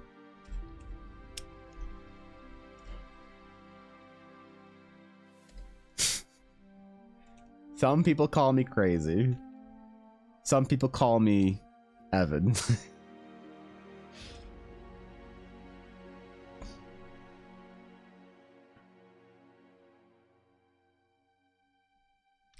Nah, man, I just want someone to want to play my game. That's all. That's it. All that sounds nice, but if somebody wants to play my game, that's good enough for me.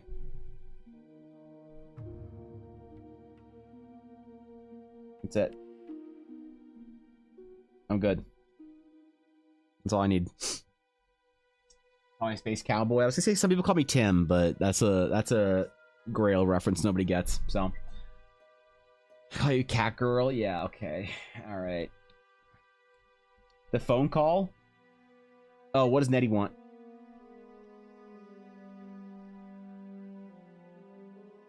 Guapo thought that was really funny, by the way.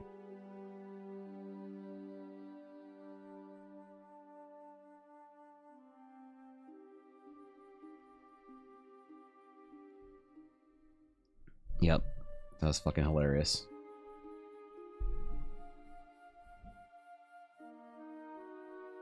This alarm layer? No. That's a sketch layer. I fucked up. That was the wrong one to merge down to. Oh god, okay. We're in the right layer now. We're in the right... Fuck, I still fucked up. Damn it. How do I continue to fuck this up? Imagine if I said some dumb shit earlier today, like I wouldn't fail at a single layer whatever today, or else I have to do push-ups or some shit. Imagine if I had made that mistake and said something stupid like that earlier in the stream. Thank God I forgot to. So, did a Rafflecopter there? Yeah.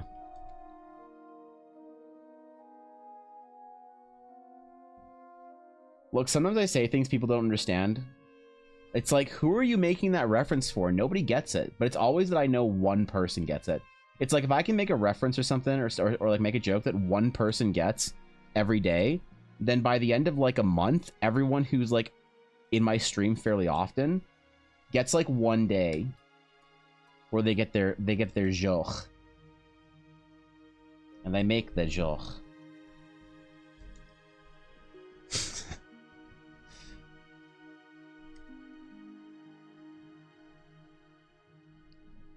All right.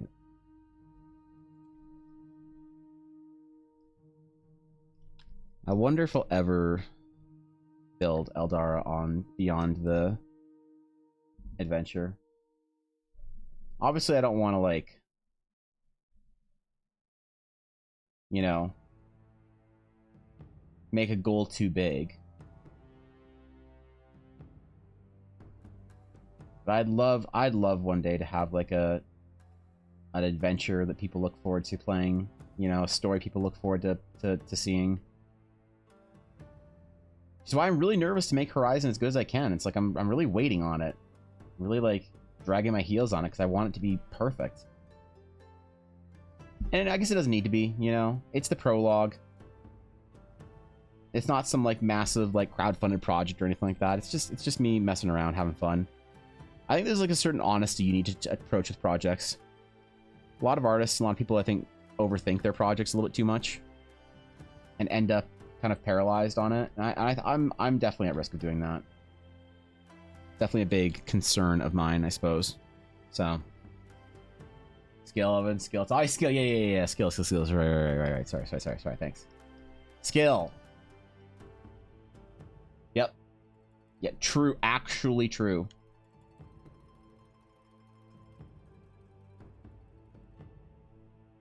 Somebody said some shit before stream today. I don't remember what it was that I said true out loud when I read it. I don't remember what it was. Also, I realized I forgot to thank Blaze for his sub before stream. When stream started. Fuck.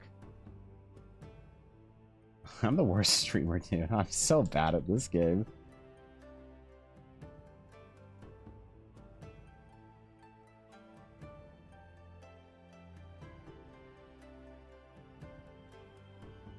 Actual trash tier. Remember these things later? Somebody subbed to my stream while I was like mid monologue about something, and like it was like a couple weeks ago, or a couple months ago, or something. And I forgot to mention because I was like, "Oh, I'm gonna finish what I'm saying, and then I'm gonna thank them for their sub." Right? So I was talking about something that I thought was important. Probably nobody was listening, but whatever. I thought it was important, and I forgot to thank them for their sub. And I'm actually, you know, the brain, the like, dude. This, hold on, this is the meme.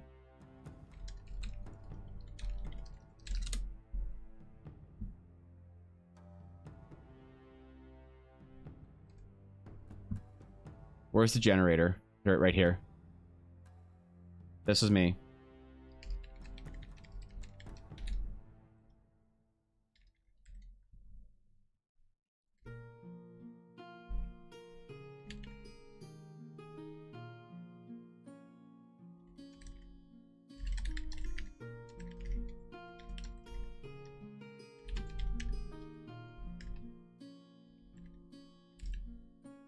This was me.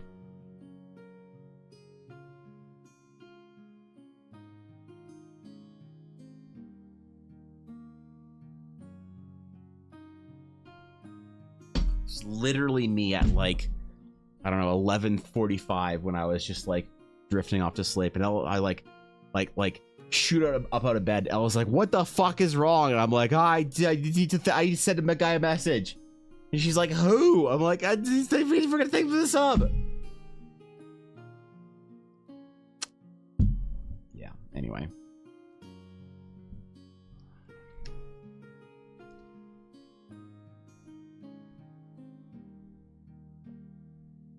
We all have those weeks, right? And by Friday, I think, dude, my brain's checked out. I'm still invested, you know? But by a full week of streams and work and everything, like, I feel like I do relate to the average person that, like, works at a real job. Like, I don't relate to you guys in a lot of way. Like, you know, like I was asking about meetings the other day, because I just don't know what it's like to be in a meeting. You know? Like a corporate meeting, not like a creative meeting or something. Creative meetings are fine. Like, I've never been in a corporate meeting. There's certain things that I don't relate to, but I think I relate to the idea of the, like, sort of Friday brain. You know? You're done the week and all you want to do is play fucking D&D and Baldur's Gate. You're like, dude, why do I have to go home? Holy shit. I just want to go to the game store, spend $135 on minis, buy a set of dice and a Coca-Cola, and play D&D for 6 hours. You know? Alright, maybe you guys don't relate exactly to how I feel, but I'm sure someone can relate to that.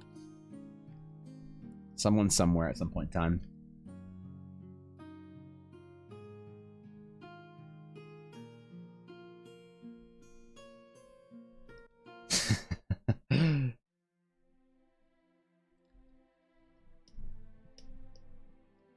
Dude, that's actually getting kind of piratey. I'm not gonna lie, I wasn't sure this was gonna work out for Garthan, but I think this looks pretty good. I'm happy with it.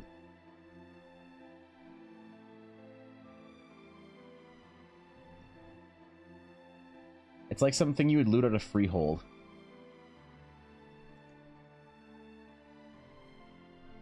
If Thorkin were here, I would have made a freehold reference. It was more deep than that. But Thorkin's not here, so he doesn't get his reference for the month. I'll have to say it for a different day. Today's Monday. I worked the next 4 days, and today I got called at 4 a.m. to work 13-hour shift. Didn't you quit, Steel? Didn't you fucking quit and go work somewhere less stressful? Is that not... That's a lot, dude. I feel like that's... Yeah, you're in your last 2 weeks. All right, Steel. All right, time to check out.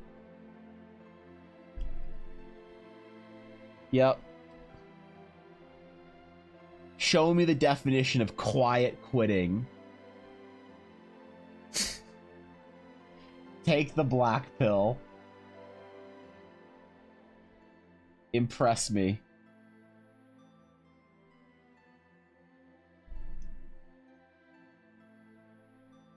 Damn. What's it like to work somewhere that values you and needs you to function?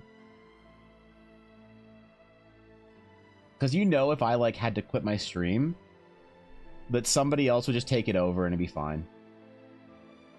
Every day it'd be like guapo shit talking people on Discord with like Blaze quietly, you know, not saying anything in whatever chat, and people would still tune in. But like, what's it like to work somewhere where it's like you have to be there? They need you for overtime, bro.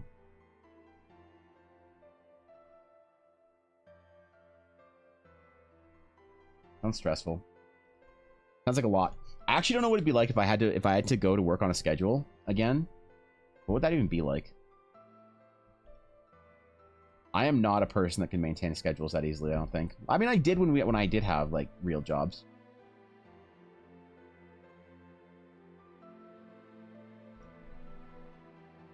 But now I'm sorry, I'm living the dream right now. I forgot.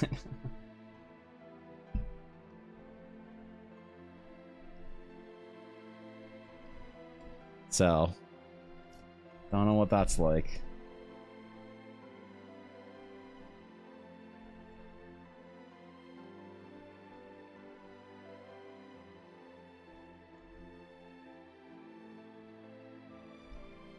We're not just making a fleur-de-lis, okay?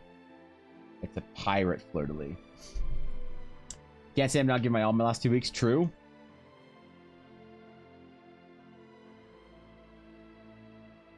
Yep, true.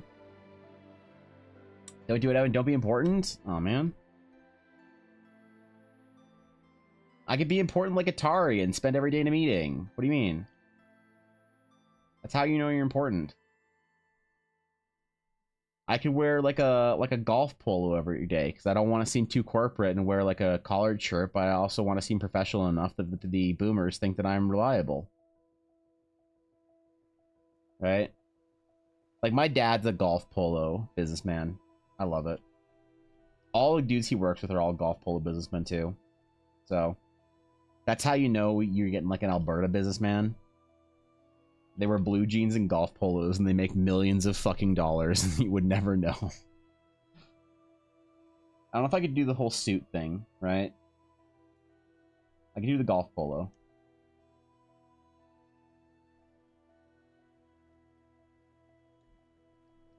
Maybe that would work. What's up, Benji? Liking my Commodore Christopher's Comet Cannon. Alright, sick. Commodore Christopher? What a name.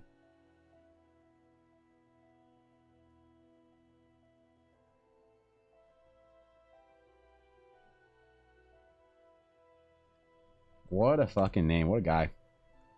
Oh, wait, I was going to put a skull on this. Wait, I forgot. I forgot. Fuck. I was going to do this and then do a skull design on it. There needs to be one skull on here.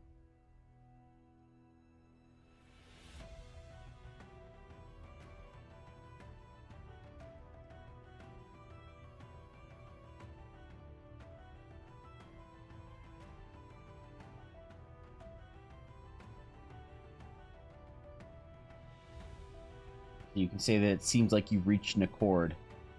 And then lob cannons at the other team's Heroes of the Storm base. In a game from fucking 15 years ago that no one plays anymore. Except for me and Ashy of Heart. That's it. It's just us. Every time you queue up into Heroes of the Storm game, it's one of the two of us. You're playing with.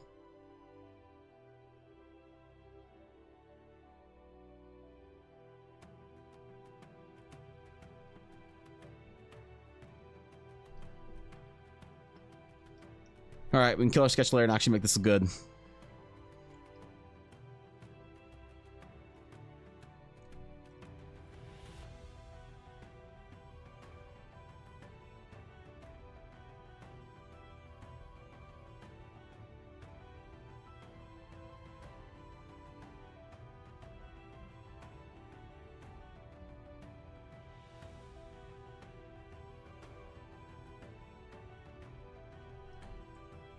Some wood grain texture. So I want to be complimented on by people with my wood grain.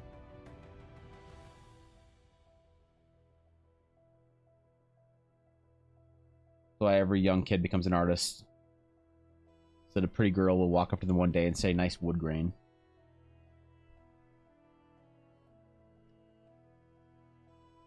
I wouldn't know. I've never gotten a compliment from a girl in my life.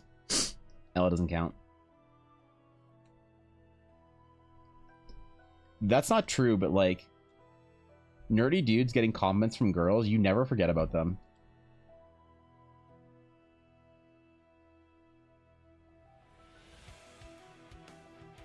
You never forget about that compliment.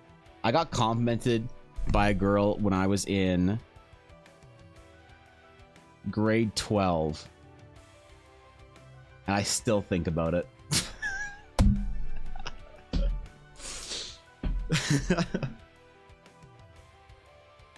Suits the worst, stick the polo shirts. Yep. But it has to be Atari. It has to be the golf, like, moisture wicking polo shirt, right? So you look like you're either always on your way to or from the driving range. That's how you do business in Alberta. I'm on the wrong layer, aren't I? God damn it. Alright, that's fine. No biggie. I'm not mad. I'll move my wood grain over here.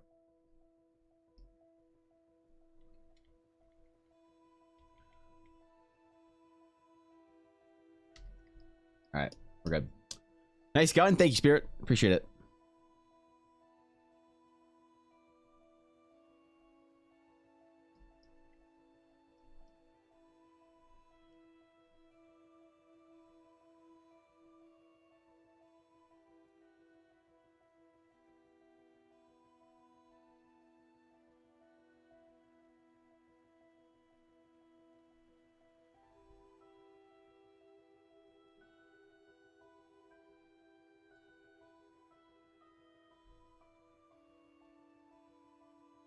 Randomly walked in and told me my scrubs were always fit me so nicely. That's cute.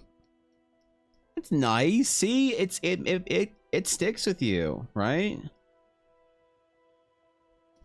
I like to pay people compliments that I don't know. I like to take the risk to pay strangers a compliment. I never compliment women at the gym because it's danger. But I always compliment a dude at the gym if I can. Right?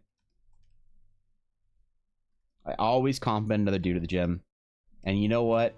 9 out of 10 times, you know that there was something that they needed to hear. I'm telling you, man. When you're at the gym, find one of your bros. Give him a compliment.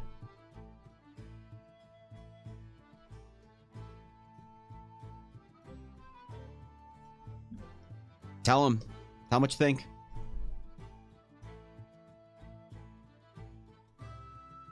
I told a guy at the gym, I was like, yo, dude, I see you around the gym all the time. And he's like, yeah. I'm like, you always look fucking fire, by the way.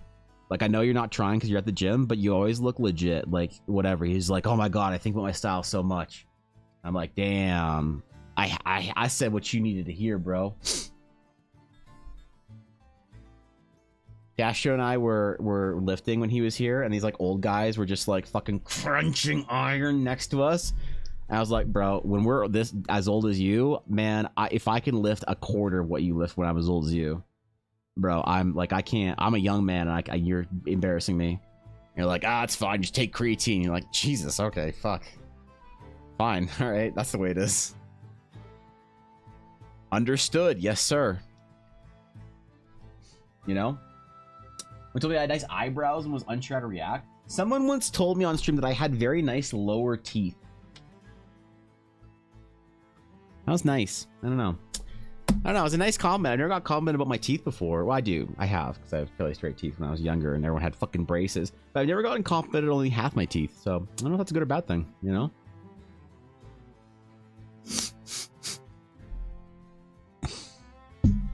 Still to this day, I'm unsure. So, you know? I'm good, Spirit. What's good with you, dude? I was talking to a patient that comes pretty often. They say, I don't look like being here, but I don't like being here, but at least the nurses are hot. They winked at me. True. There you go. What a great reason to go to the hospital. Yeah, there you go. All right. I just got here to the D&D. The D&D did D&D entities. We had a great D&D. New character was introduced. The party got to Grand Crest. I got to take them to the Dragon's Claim proper. That was a lot of fun. Got to introduce Endrick and Alera as characters. They're going to the Symphony tomorrow, which is weird. Or tomorrow, not tomorrow IRL, tomorrow in-game.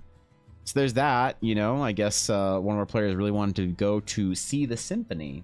So they're doing that next game. We'll see how it goes. But it was fun.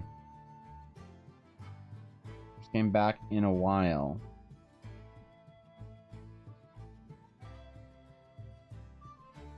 Glad because I passed my theory test for driver's license. They'll do the driving part. Excellent. Good job. Hell yeah.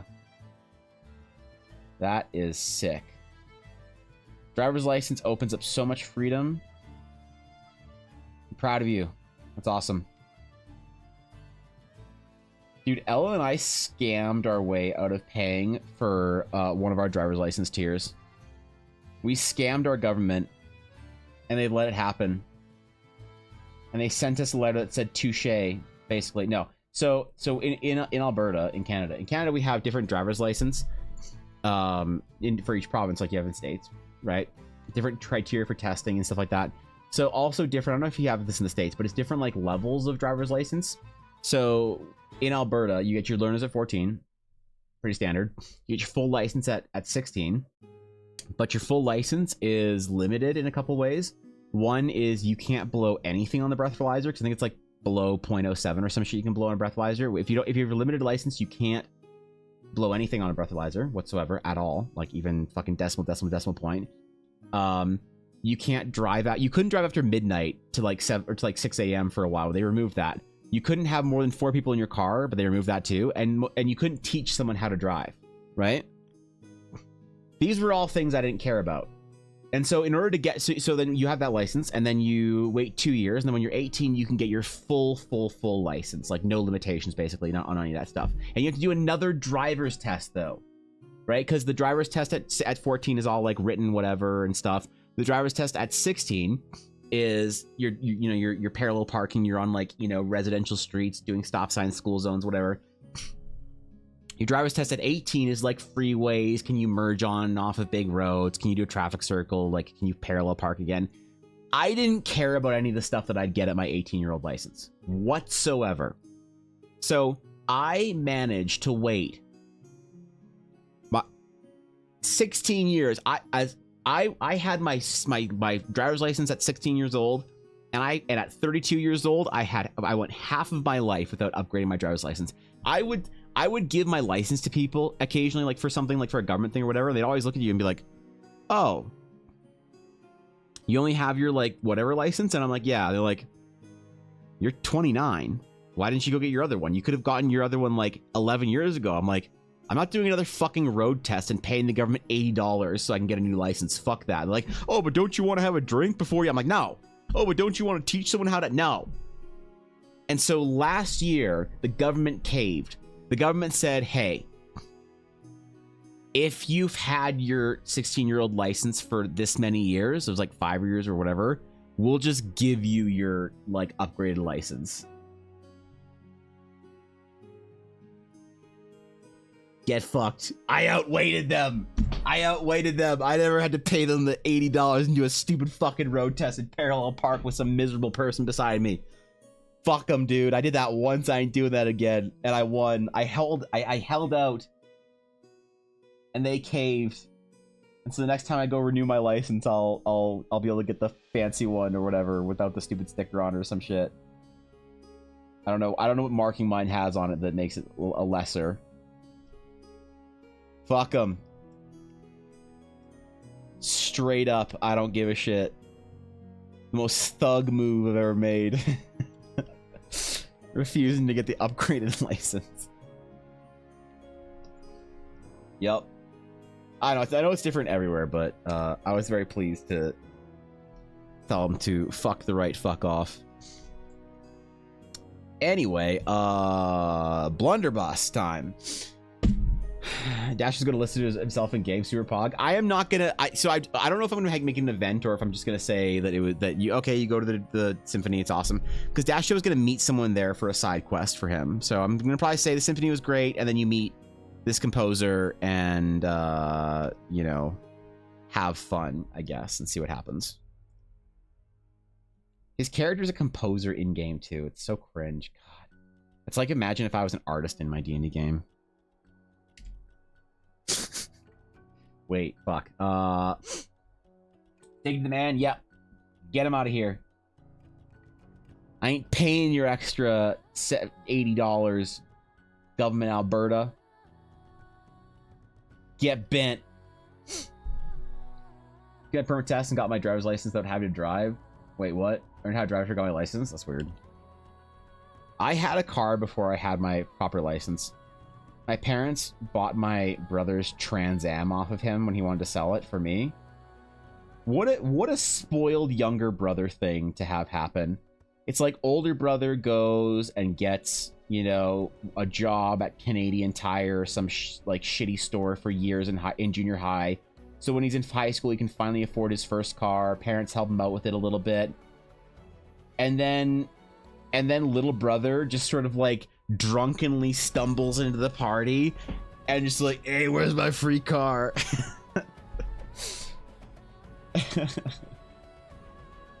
I loved that car, man.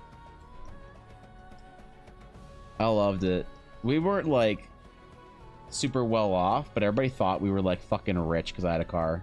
And who has a car in high school? It was so fucking loud. Oh man, I miss that car. I think about that car at least once a week. I think about that car more often than I think about the Roman Empire. Every once in a while I go to my like pictures folder, my like old pictures folder, and I look at pictures of her. Oh man.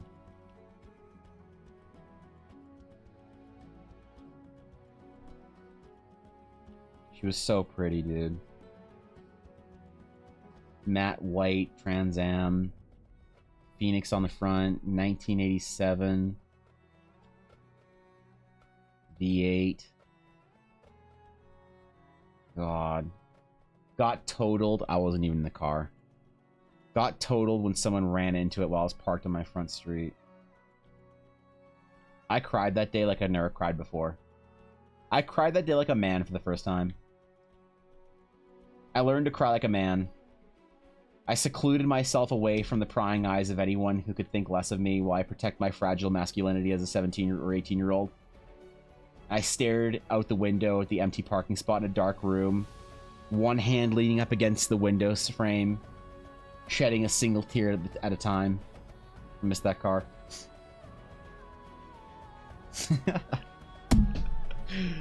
It was good, though. Because I took driver's ed, I never took a field or license test, only the booked one. Oh, really? We had to take driver... So I took driver's ed, but it was only to reduce insurance costs, you know? And you're going to get the driver's license at 18. Also 16, you must have someone with you at all times, like a parent. You must do the medical checkup and do the lecture, theory test, and then driving hours, and then you have your license. Wow. That's a lot. Interesting. No road test? Probably a better way of doing it. Learned how to drive a boat years before I learned how to drive a car. I've heard that before, actually. Buy my sister's car off her despite having to pay for 2 of her repairs after she crashed it in order to get my first car. Damn. Damn, dog. That's a lot.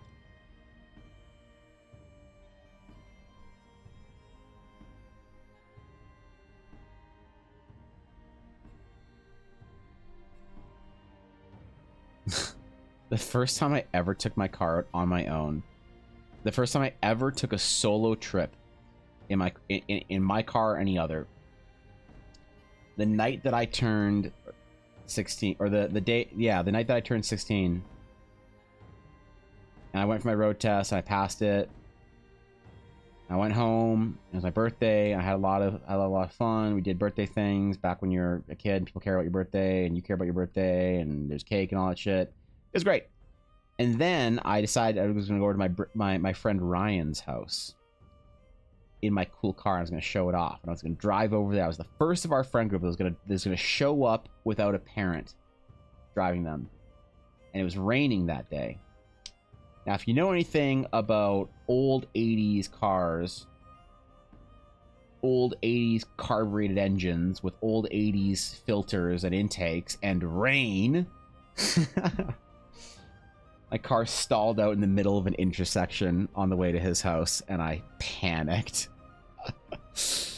Oh, God. I had to push it to the gas station. Thankfully, that was right there, and I got somebody's help. He jumped out of his car and helped me. What a guy. And then I let it, like, dry off, basically, and then it started, like, 10 minutes later. My dad came and drove out to, like, look at the car and, like, try to figure out what the fuck's wrong. And started just when water got into the intake or whatever, which proceeded to happen every single time it rained. And I drove that car when I was a teenager. So, you know.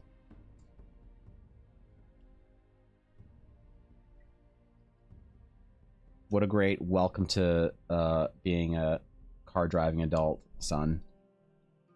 Here's your first panic-inducing episode.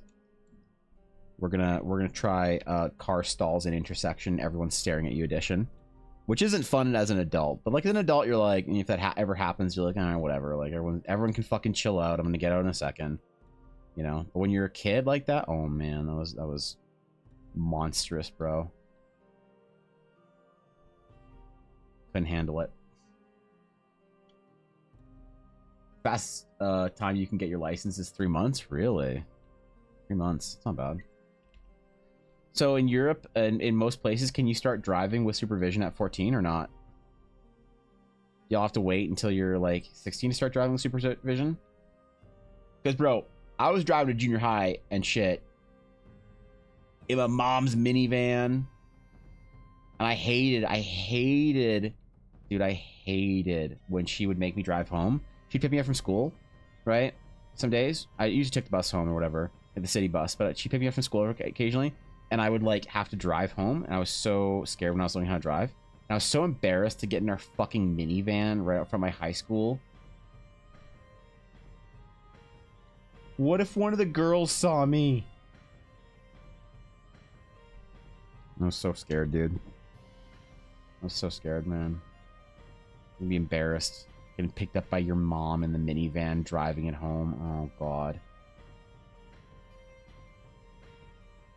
Next year when I would cruise into school in my loud as fuck obnoxious Trans Am. Jeez. Who let me drive that car? I still don't understand. I should have wrapped that shit around a telephone pole and been dead at 17. That car was way too fast. My parents had way too much faith in my brother and I. Paid off though. Licensed vehicle kind of needs here in Alberta, where everything's pretty much far from each other. Yeah, where Nick and I live, it's or grew up, at least where I grew up, and where I think Nick lives. You need a car to get around. But it's also one of those cost of living things, right?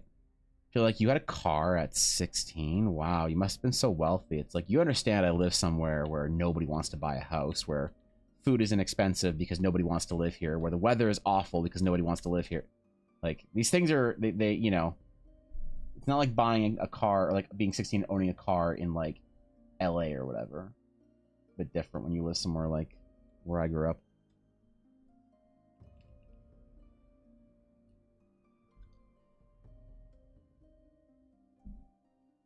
I was so cool though. I thought I was so cool, man. When I got my car, I was so convinced I was cool. The day I confirmed that I was cool was when the most popular girl in one of my classes asked me if I would drive her home that day because she wasn't feeling so good. She was like, "Hey, you got a spare right now, right?" And I'm like, "Yep." "Why are you talking to me? You're way too pretty to talk to me." She's like, "I know you have your own car. Would you mind, like, if you drove me home? Like, I don't know. I know we live, like, close-ish." Like, yes, I will do that for you. And then I will skip my last class.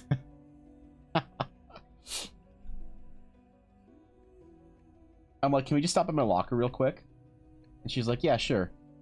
I only said that because I wanted my other fucking nerdy friends to see me leaving with her. That's it. I didn't actually need any books from my locker. I just, like, got a binder I didn't care about, you know?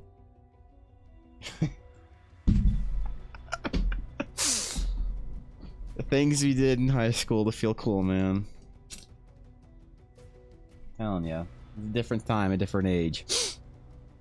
Doesn't mean I wasn't still cringe, but at least I can appreciate it.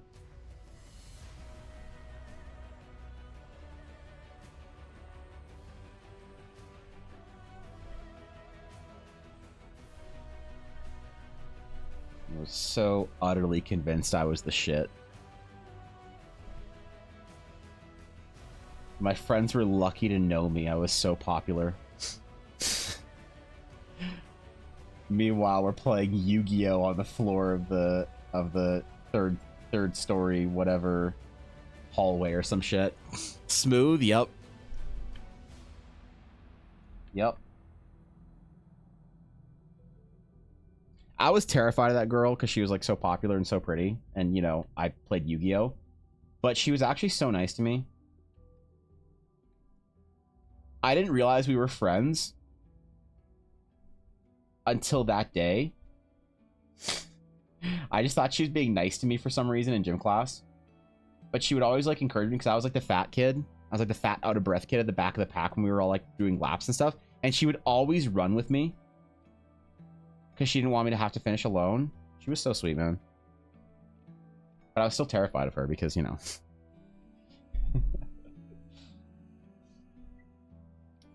Welcome back, Zero. Like the scepter? Hell yeah. 16 year by 15. Oh, I see. Okay. For a light motorcycle, you can get by your license at 14. Yeah, you could get a moped license when you were 14 here when I was a kid. I don't know if it still is the case, but you couldn't get a motorcycle license. Maybe that's what you mean by light motorcycle. It's probably classification similar. I'm talking about the same thing, and I'm just using a different dumb word for it. But, yeah.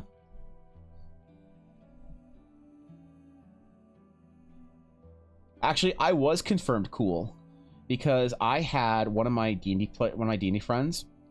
We were going to grad together as a group, and all the girls got ready at her house, and I'd never met her dad before because I'd never just gone to her house or anything. And you know, her dad's. I was taking her and another friend to grad in my car, and we're all hanging outside doing our, like, you know, our awkward high schooler, like, friend group, like, grad photos.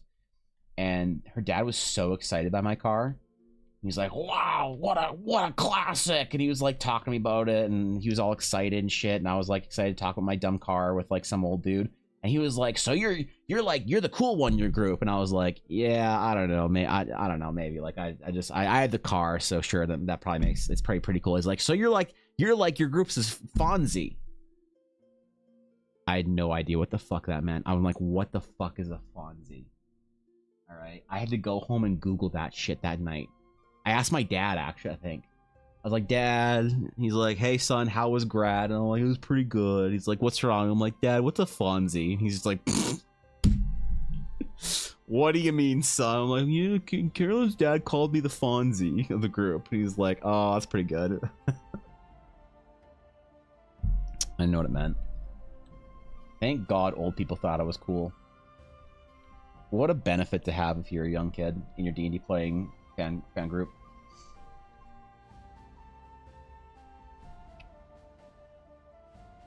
Gotta get on board with the parents, man.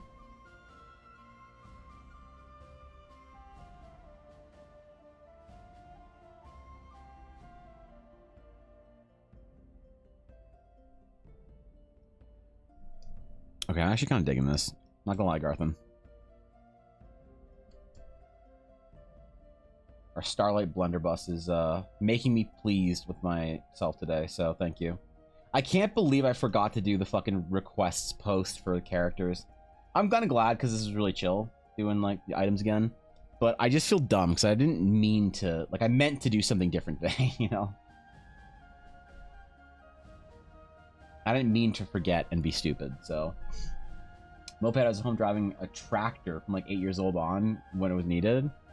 Yeah, lots of rural kids grew up driving tractors and trucks and shit. Even here too, so. I understand what that's like.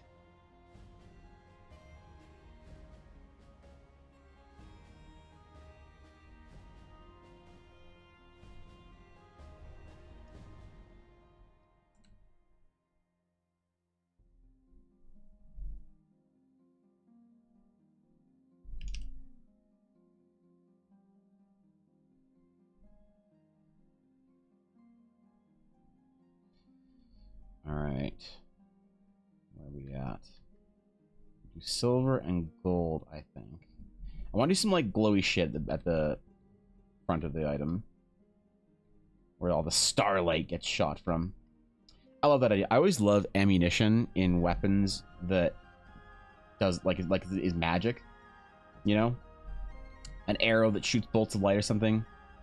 The first time I ever thought about it was I was inspired by a item in World of Warcraft, the Burning Crusade, where there was a legendary bow called Thoridal, the Star's Fury, that did not require ammunition. It was the first bow in the entire game that ever didn't require ammunition. It did bonus damage, I believe, and it shot this cool light effect instead of the normal like bullets or whatever or arrows, depending on what you had.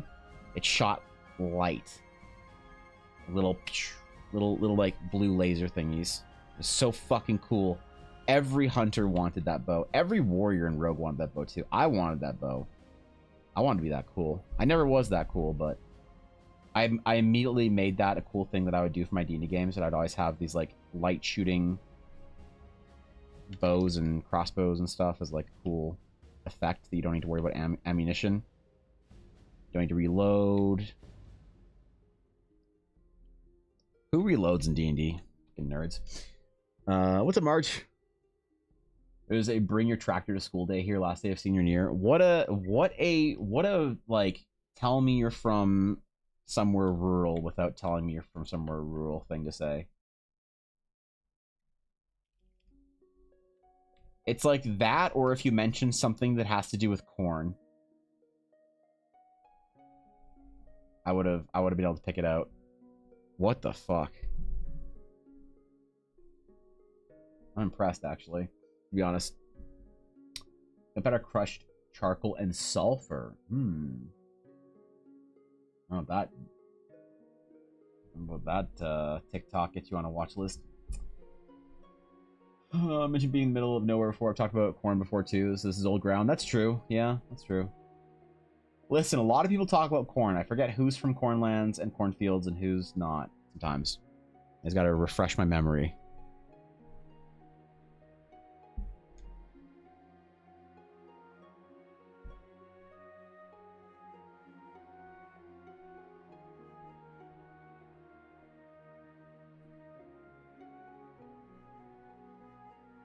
Okay.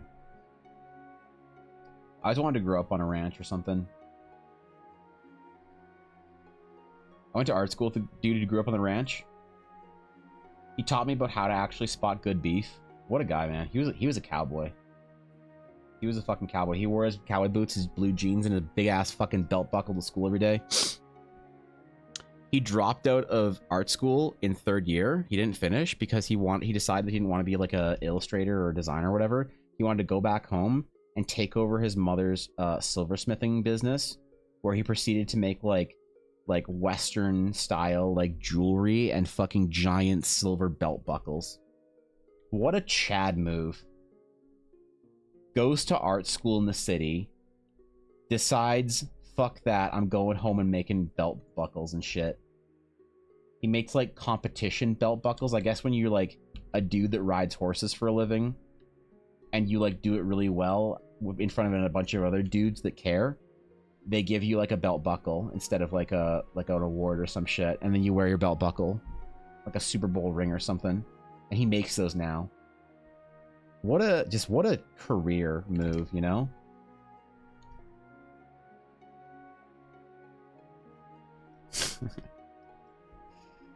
I'm telling you, man. You gotta respect it when people know what they want to do in life.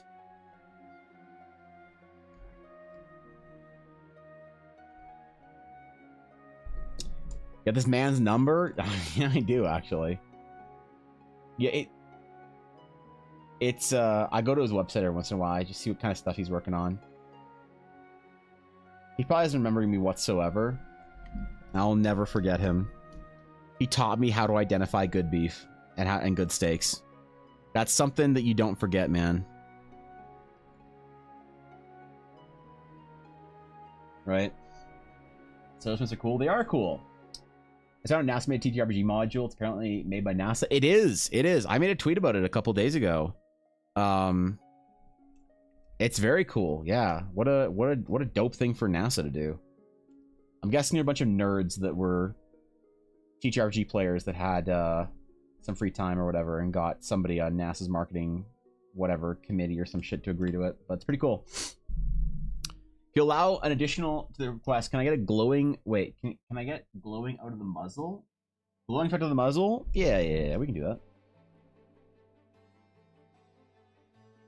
Risky business asking for a request mid sketch.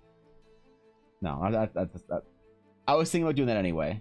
We're gonna do some glowy shit. It's gonna be good. This is a trust me, I'm a scientist moment here.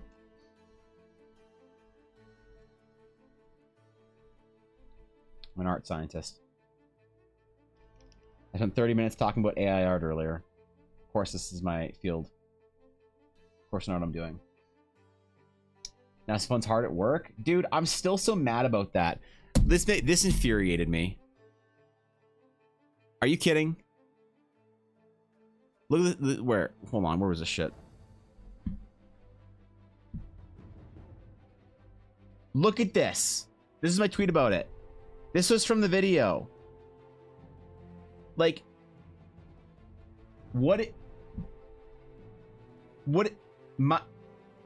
Where are my tax dollars going if NASA isn't even getting the budget for proper, like, playmats? What are my tax dollars doing if y'all can't even afford a dice tray at NASA? Like, they're hurting out there. We gotta increase our NASA budget. All right, this is an important year. Okay, we gotta decide on budgets and shit. And I think NASA needs to get a better. Your tax dollars affecting NASA? Look, I live in Canada. I'm basically like bonus America. Fucking tax dollars are probably going to some Washington, some shit or whatever. Like, come on, man. All right. I live in the equivalent of bonus Russia in Europe. You know, a little nub of bonus Russia in Europe? Right? Like, imagine calling that a different country. And no, I'm not talking about Ukraine. I'm not talking about Ukraine. I'm talking about the little nub right by the irrelevant countries like Latvia and shit. Spain? No, no, hold on. No, I mean, okay, god damn it. No, I'm talking about this part. Bliet. No, here, wait, hold on. Where's bonus Russia?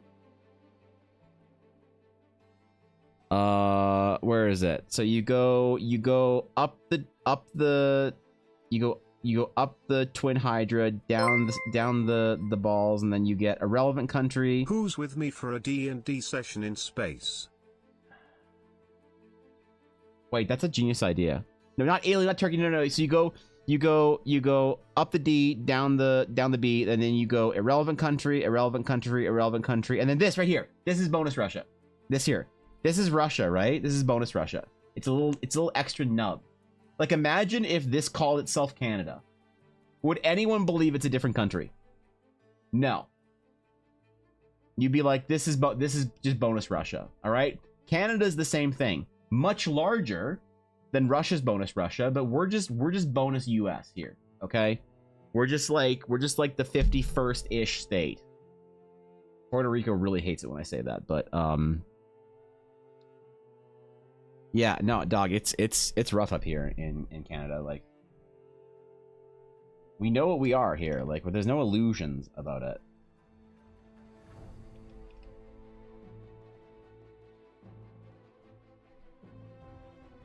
I'm fully aware. Okay. Canada is Alaska New Game Plus. Canada is Alaska New Game Plus. Alaska is Canada New Game Plus, actually. It's the other way around. Alaska is Walmart Yukon, I'm sorry. Oh wait, it's actually the other way around. Yukon's Walmart, Great Value Alaska, and we know it too.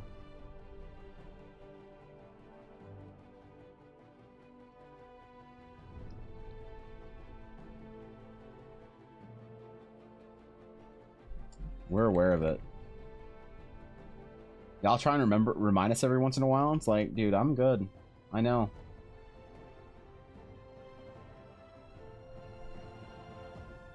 I've only been to Alaska once, and it was on a cruise with old people, and it was fucking awesome. It's nothing like, there's nothing like being the youngest person at a buffet of ancient people. Like, it's great. I had the greatest night on my own on that cruise. I went with Ella and her mom and her mom's husband. And it was fantastic, because on that cruise, there was one day that Ella and her mom and her mom's husband all went on an excursion together that I didn't want to go on. I didn't want to go on it. They went on some ATV fucking thing or whatever, and I was like, I'll pass, thank you. And so that night they weren't home. They weren't back home. They weren't back at the ship for dinner. First cruise I've ever been on. So I went to this place. It's like the fancy restaurant that you have to pay a lot extra for, and I ordered. I went, dude, I doubled up. I went to the fancy restaurant you had to pay extra for, and I bought the steak you had to pay extra for. It was a giant fucking tomahawk, all right? It was one of the most massive pieces of meat I've ever eaten on my own. It's designed for 4 people. It was designed, that menu entry is for 4 people, okay? And I rolled up there. They thought I was a food critic. Because I like get my fucking suit on and my tie. It's like a nice place you had to dress up for that one, right? On an old people cruise. They have my suit and tie on. You know, they come around, they ask me my wine. I order the Merlot. You know how you show off if you're really a wine expert? You don't taste the wine. You only smell it. Because you're not supposed to taste the wine. The reason why, people don't get this, but the reason why you're supposed to smell wine before is not to see if you fucking like it. It's to see if the wine is fucking rancid. And you smell it to make sure it's not rancid. You don't taste it. It's like, you should know what you want before. What are you gonna do? Let me smell it. Let me taste it. Oh, I don't like it. Give me another glass. Like, shut up, idiot. Never taste your wine. Only smell it. So I did that shit, and they're like, oh shit, this guy knows what he's at. So they thought I was a food critic. And everyone around me was so confused. All right? Everyone around me was so confused. I'm sitting at this table for 2, and they bring them this massive fucking steak that comes with like an identifier like thing, like a little metal pick in it and whatever, different, you know, sides and whatever, and I have my bottle of Merlot on the table and whatnot.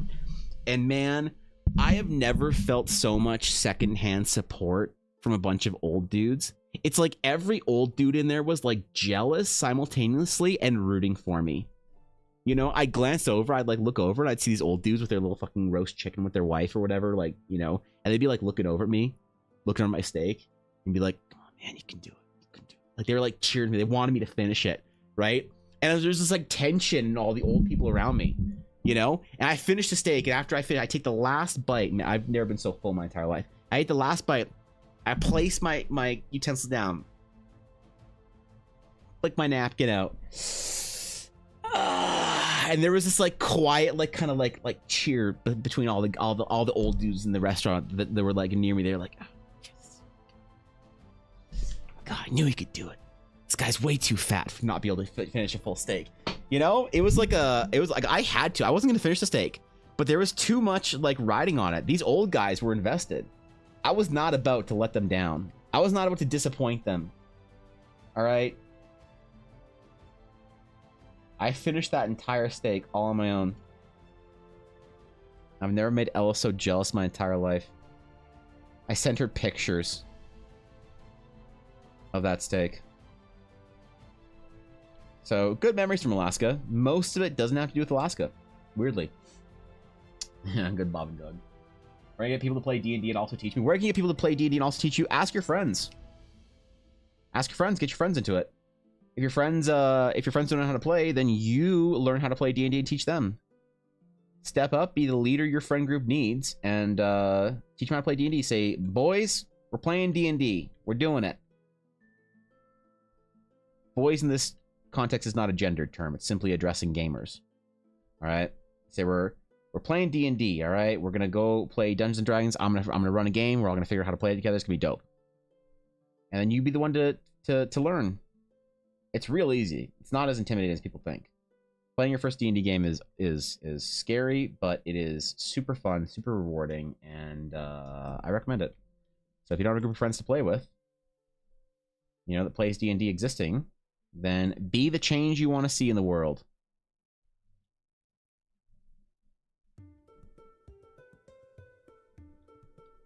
Yep. That's what I say. Shouldn't take someone anyway. It's icky. Stop. Stop.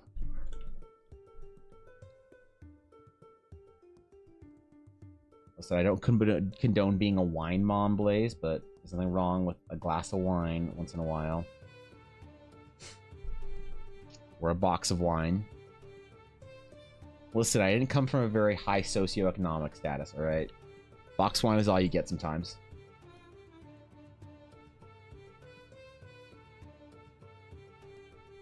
And there's nothing to be ashamed about box of wine. Unless it's your third box and on the same episode of The Bachelor. In which case, maybe a little bit of shame. Just a healthy amount.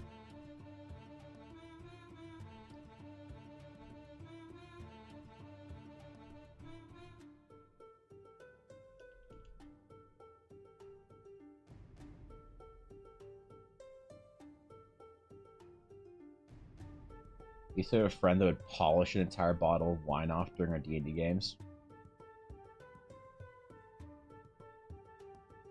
She had a problem. And she'd be like, yo, who wants to go for Bellinis? I'm like, I'm good. I'm good. We just finished D&D. It's 11:30. I want to go to bed. I don't want to go get a fucking Bellini.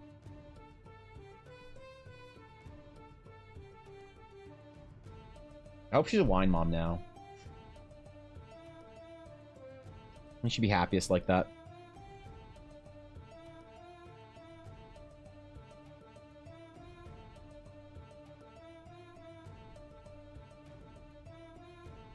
My go-to for D&D, if I still could, would still be the same thing I've had since I was 16 years old.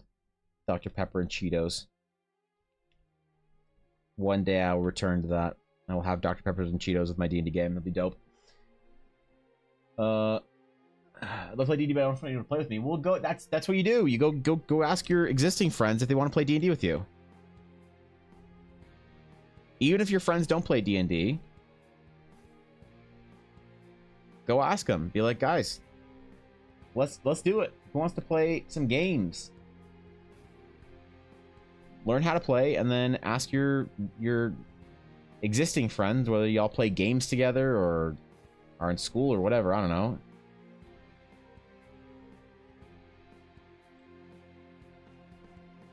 Get the crew together. Not every D&D player starts by being adopted into a D&D game. A lot of D&D players start by bringing their friends into it all at once. You don't have friends? Well, what a great reason to make some. Let's get out there. Make some friends. Find the D&D nerds.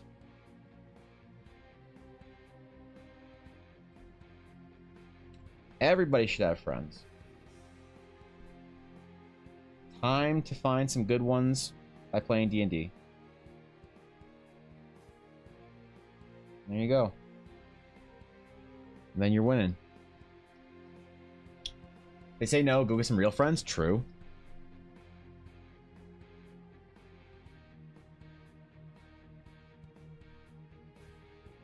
Call them a group of degenerate nerds and then play anyway.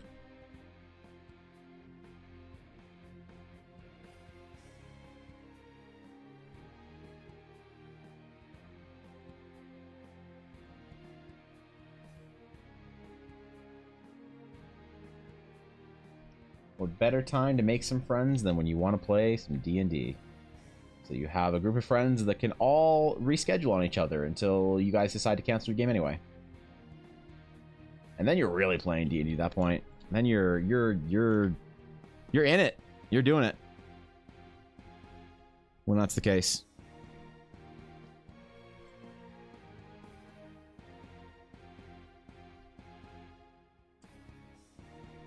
No better time and no better reason to make friends than because you want to play some goddamn D&D. You don't have to like your D&D friends. I don't like my D&D friends. You think I'm gonna be caught dead talking to fucking Dashto about anything but a prequel meme? Holy shit. Bro doesn't even know what a DM is anymore. I send him some peak information about a Crumhorn and he doesn't even respond. Apparently you don't even need friends to play D&D. You just need people. Alright, I'm being a little bitchy. Alright. I'm just kidding, man. Relax. We just got jokes, dude. 485 is what we're on right now. 45.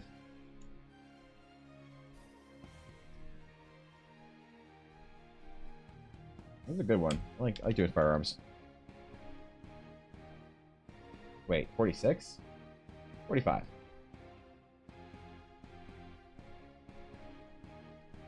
And Garth, this was called Captain Conrad Christopher's Commodore Christopher's comic canon. Thank you. Thank you. All right, we're good. Boom. The Commodore himself. I love that. That's a great name. I approve. Approvingly.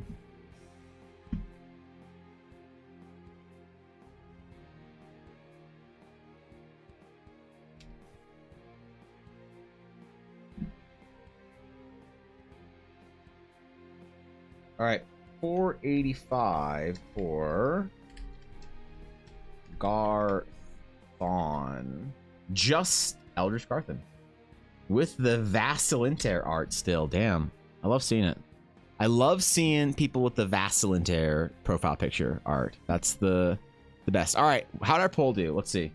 What results of our poll? Oh my god.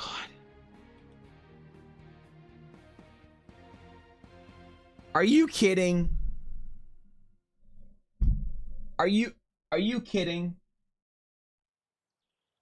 Like,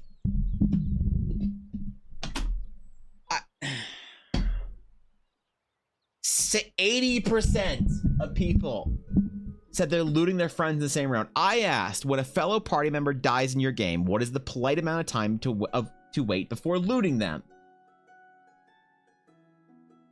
I said it was going to be all one or the other. Nothing in the middle. 80% of people said the same goddamn round. Y'all have no appreciation for the sanctity of y'all have no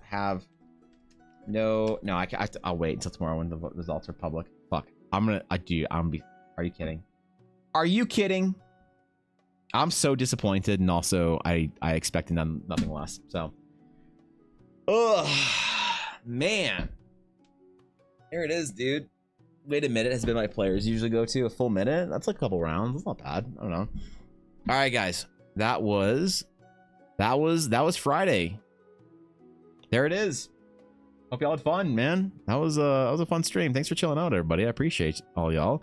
Be live on Tuesday with apparently, I'm just gonna say it. There is a 73% chance that Tuesday is going to be an impromptu, planned, not planned D&D game with me and Fishy. I'm gonna put it at 72%. We won't know until Tuesday rolls around, apparently. No, Spotify, I don't want to join your fucking list. I want my outro. There we go. Okay. So maybe Tuesday will be the first official live play D&D show for the Realms of Eldara. Maybe I don't know. One of the biggest, most important things in my Twitch career history might just start like that over a meme, which would be very in line with how things actually proceed on my channel. So sometimes you see it coming from a mile away. This time, I don't know. But either way, Tuesday will be fun. I might stream over the weekend a little bit, maybe on TDC, maybe on PE, maybe on EBA. I should really just consolidate into one channel. What am I? Maybe I'll stream. Okay, if I stream, I won't stream on TDC. I'll stream on EBA or PE maybe. Either way, hope you guys have a wonderful day. Hope you have a wonderful Friday.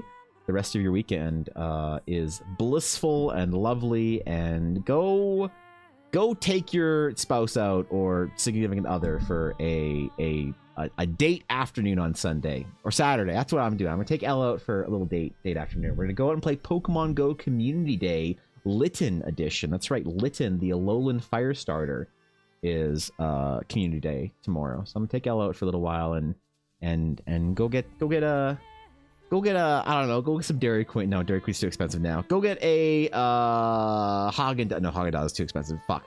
What do I take Elle out to do besides just go play Pokemon Go? Why is everything so expensive? Okay, no. All right. I got a lot of work to do over the weekend. I'll make you guys proud. Adventure's on its way. Next week's gonna be Pog. You guys are all amazing. I believe in you. Believe in yourself.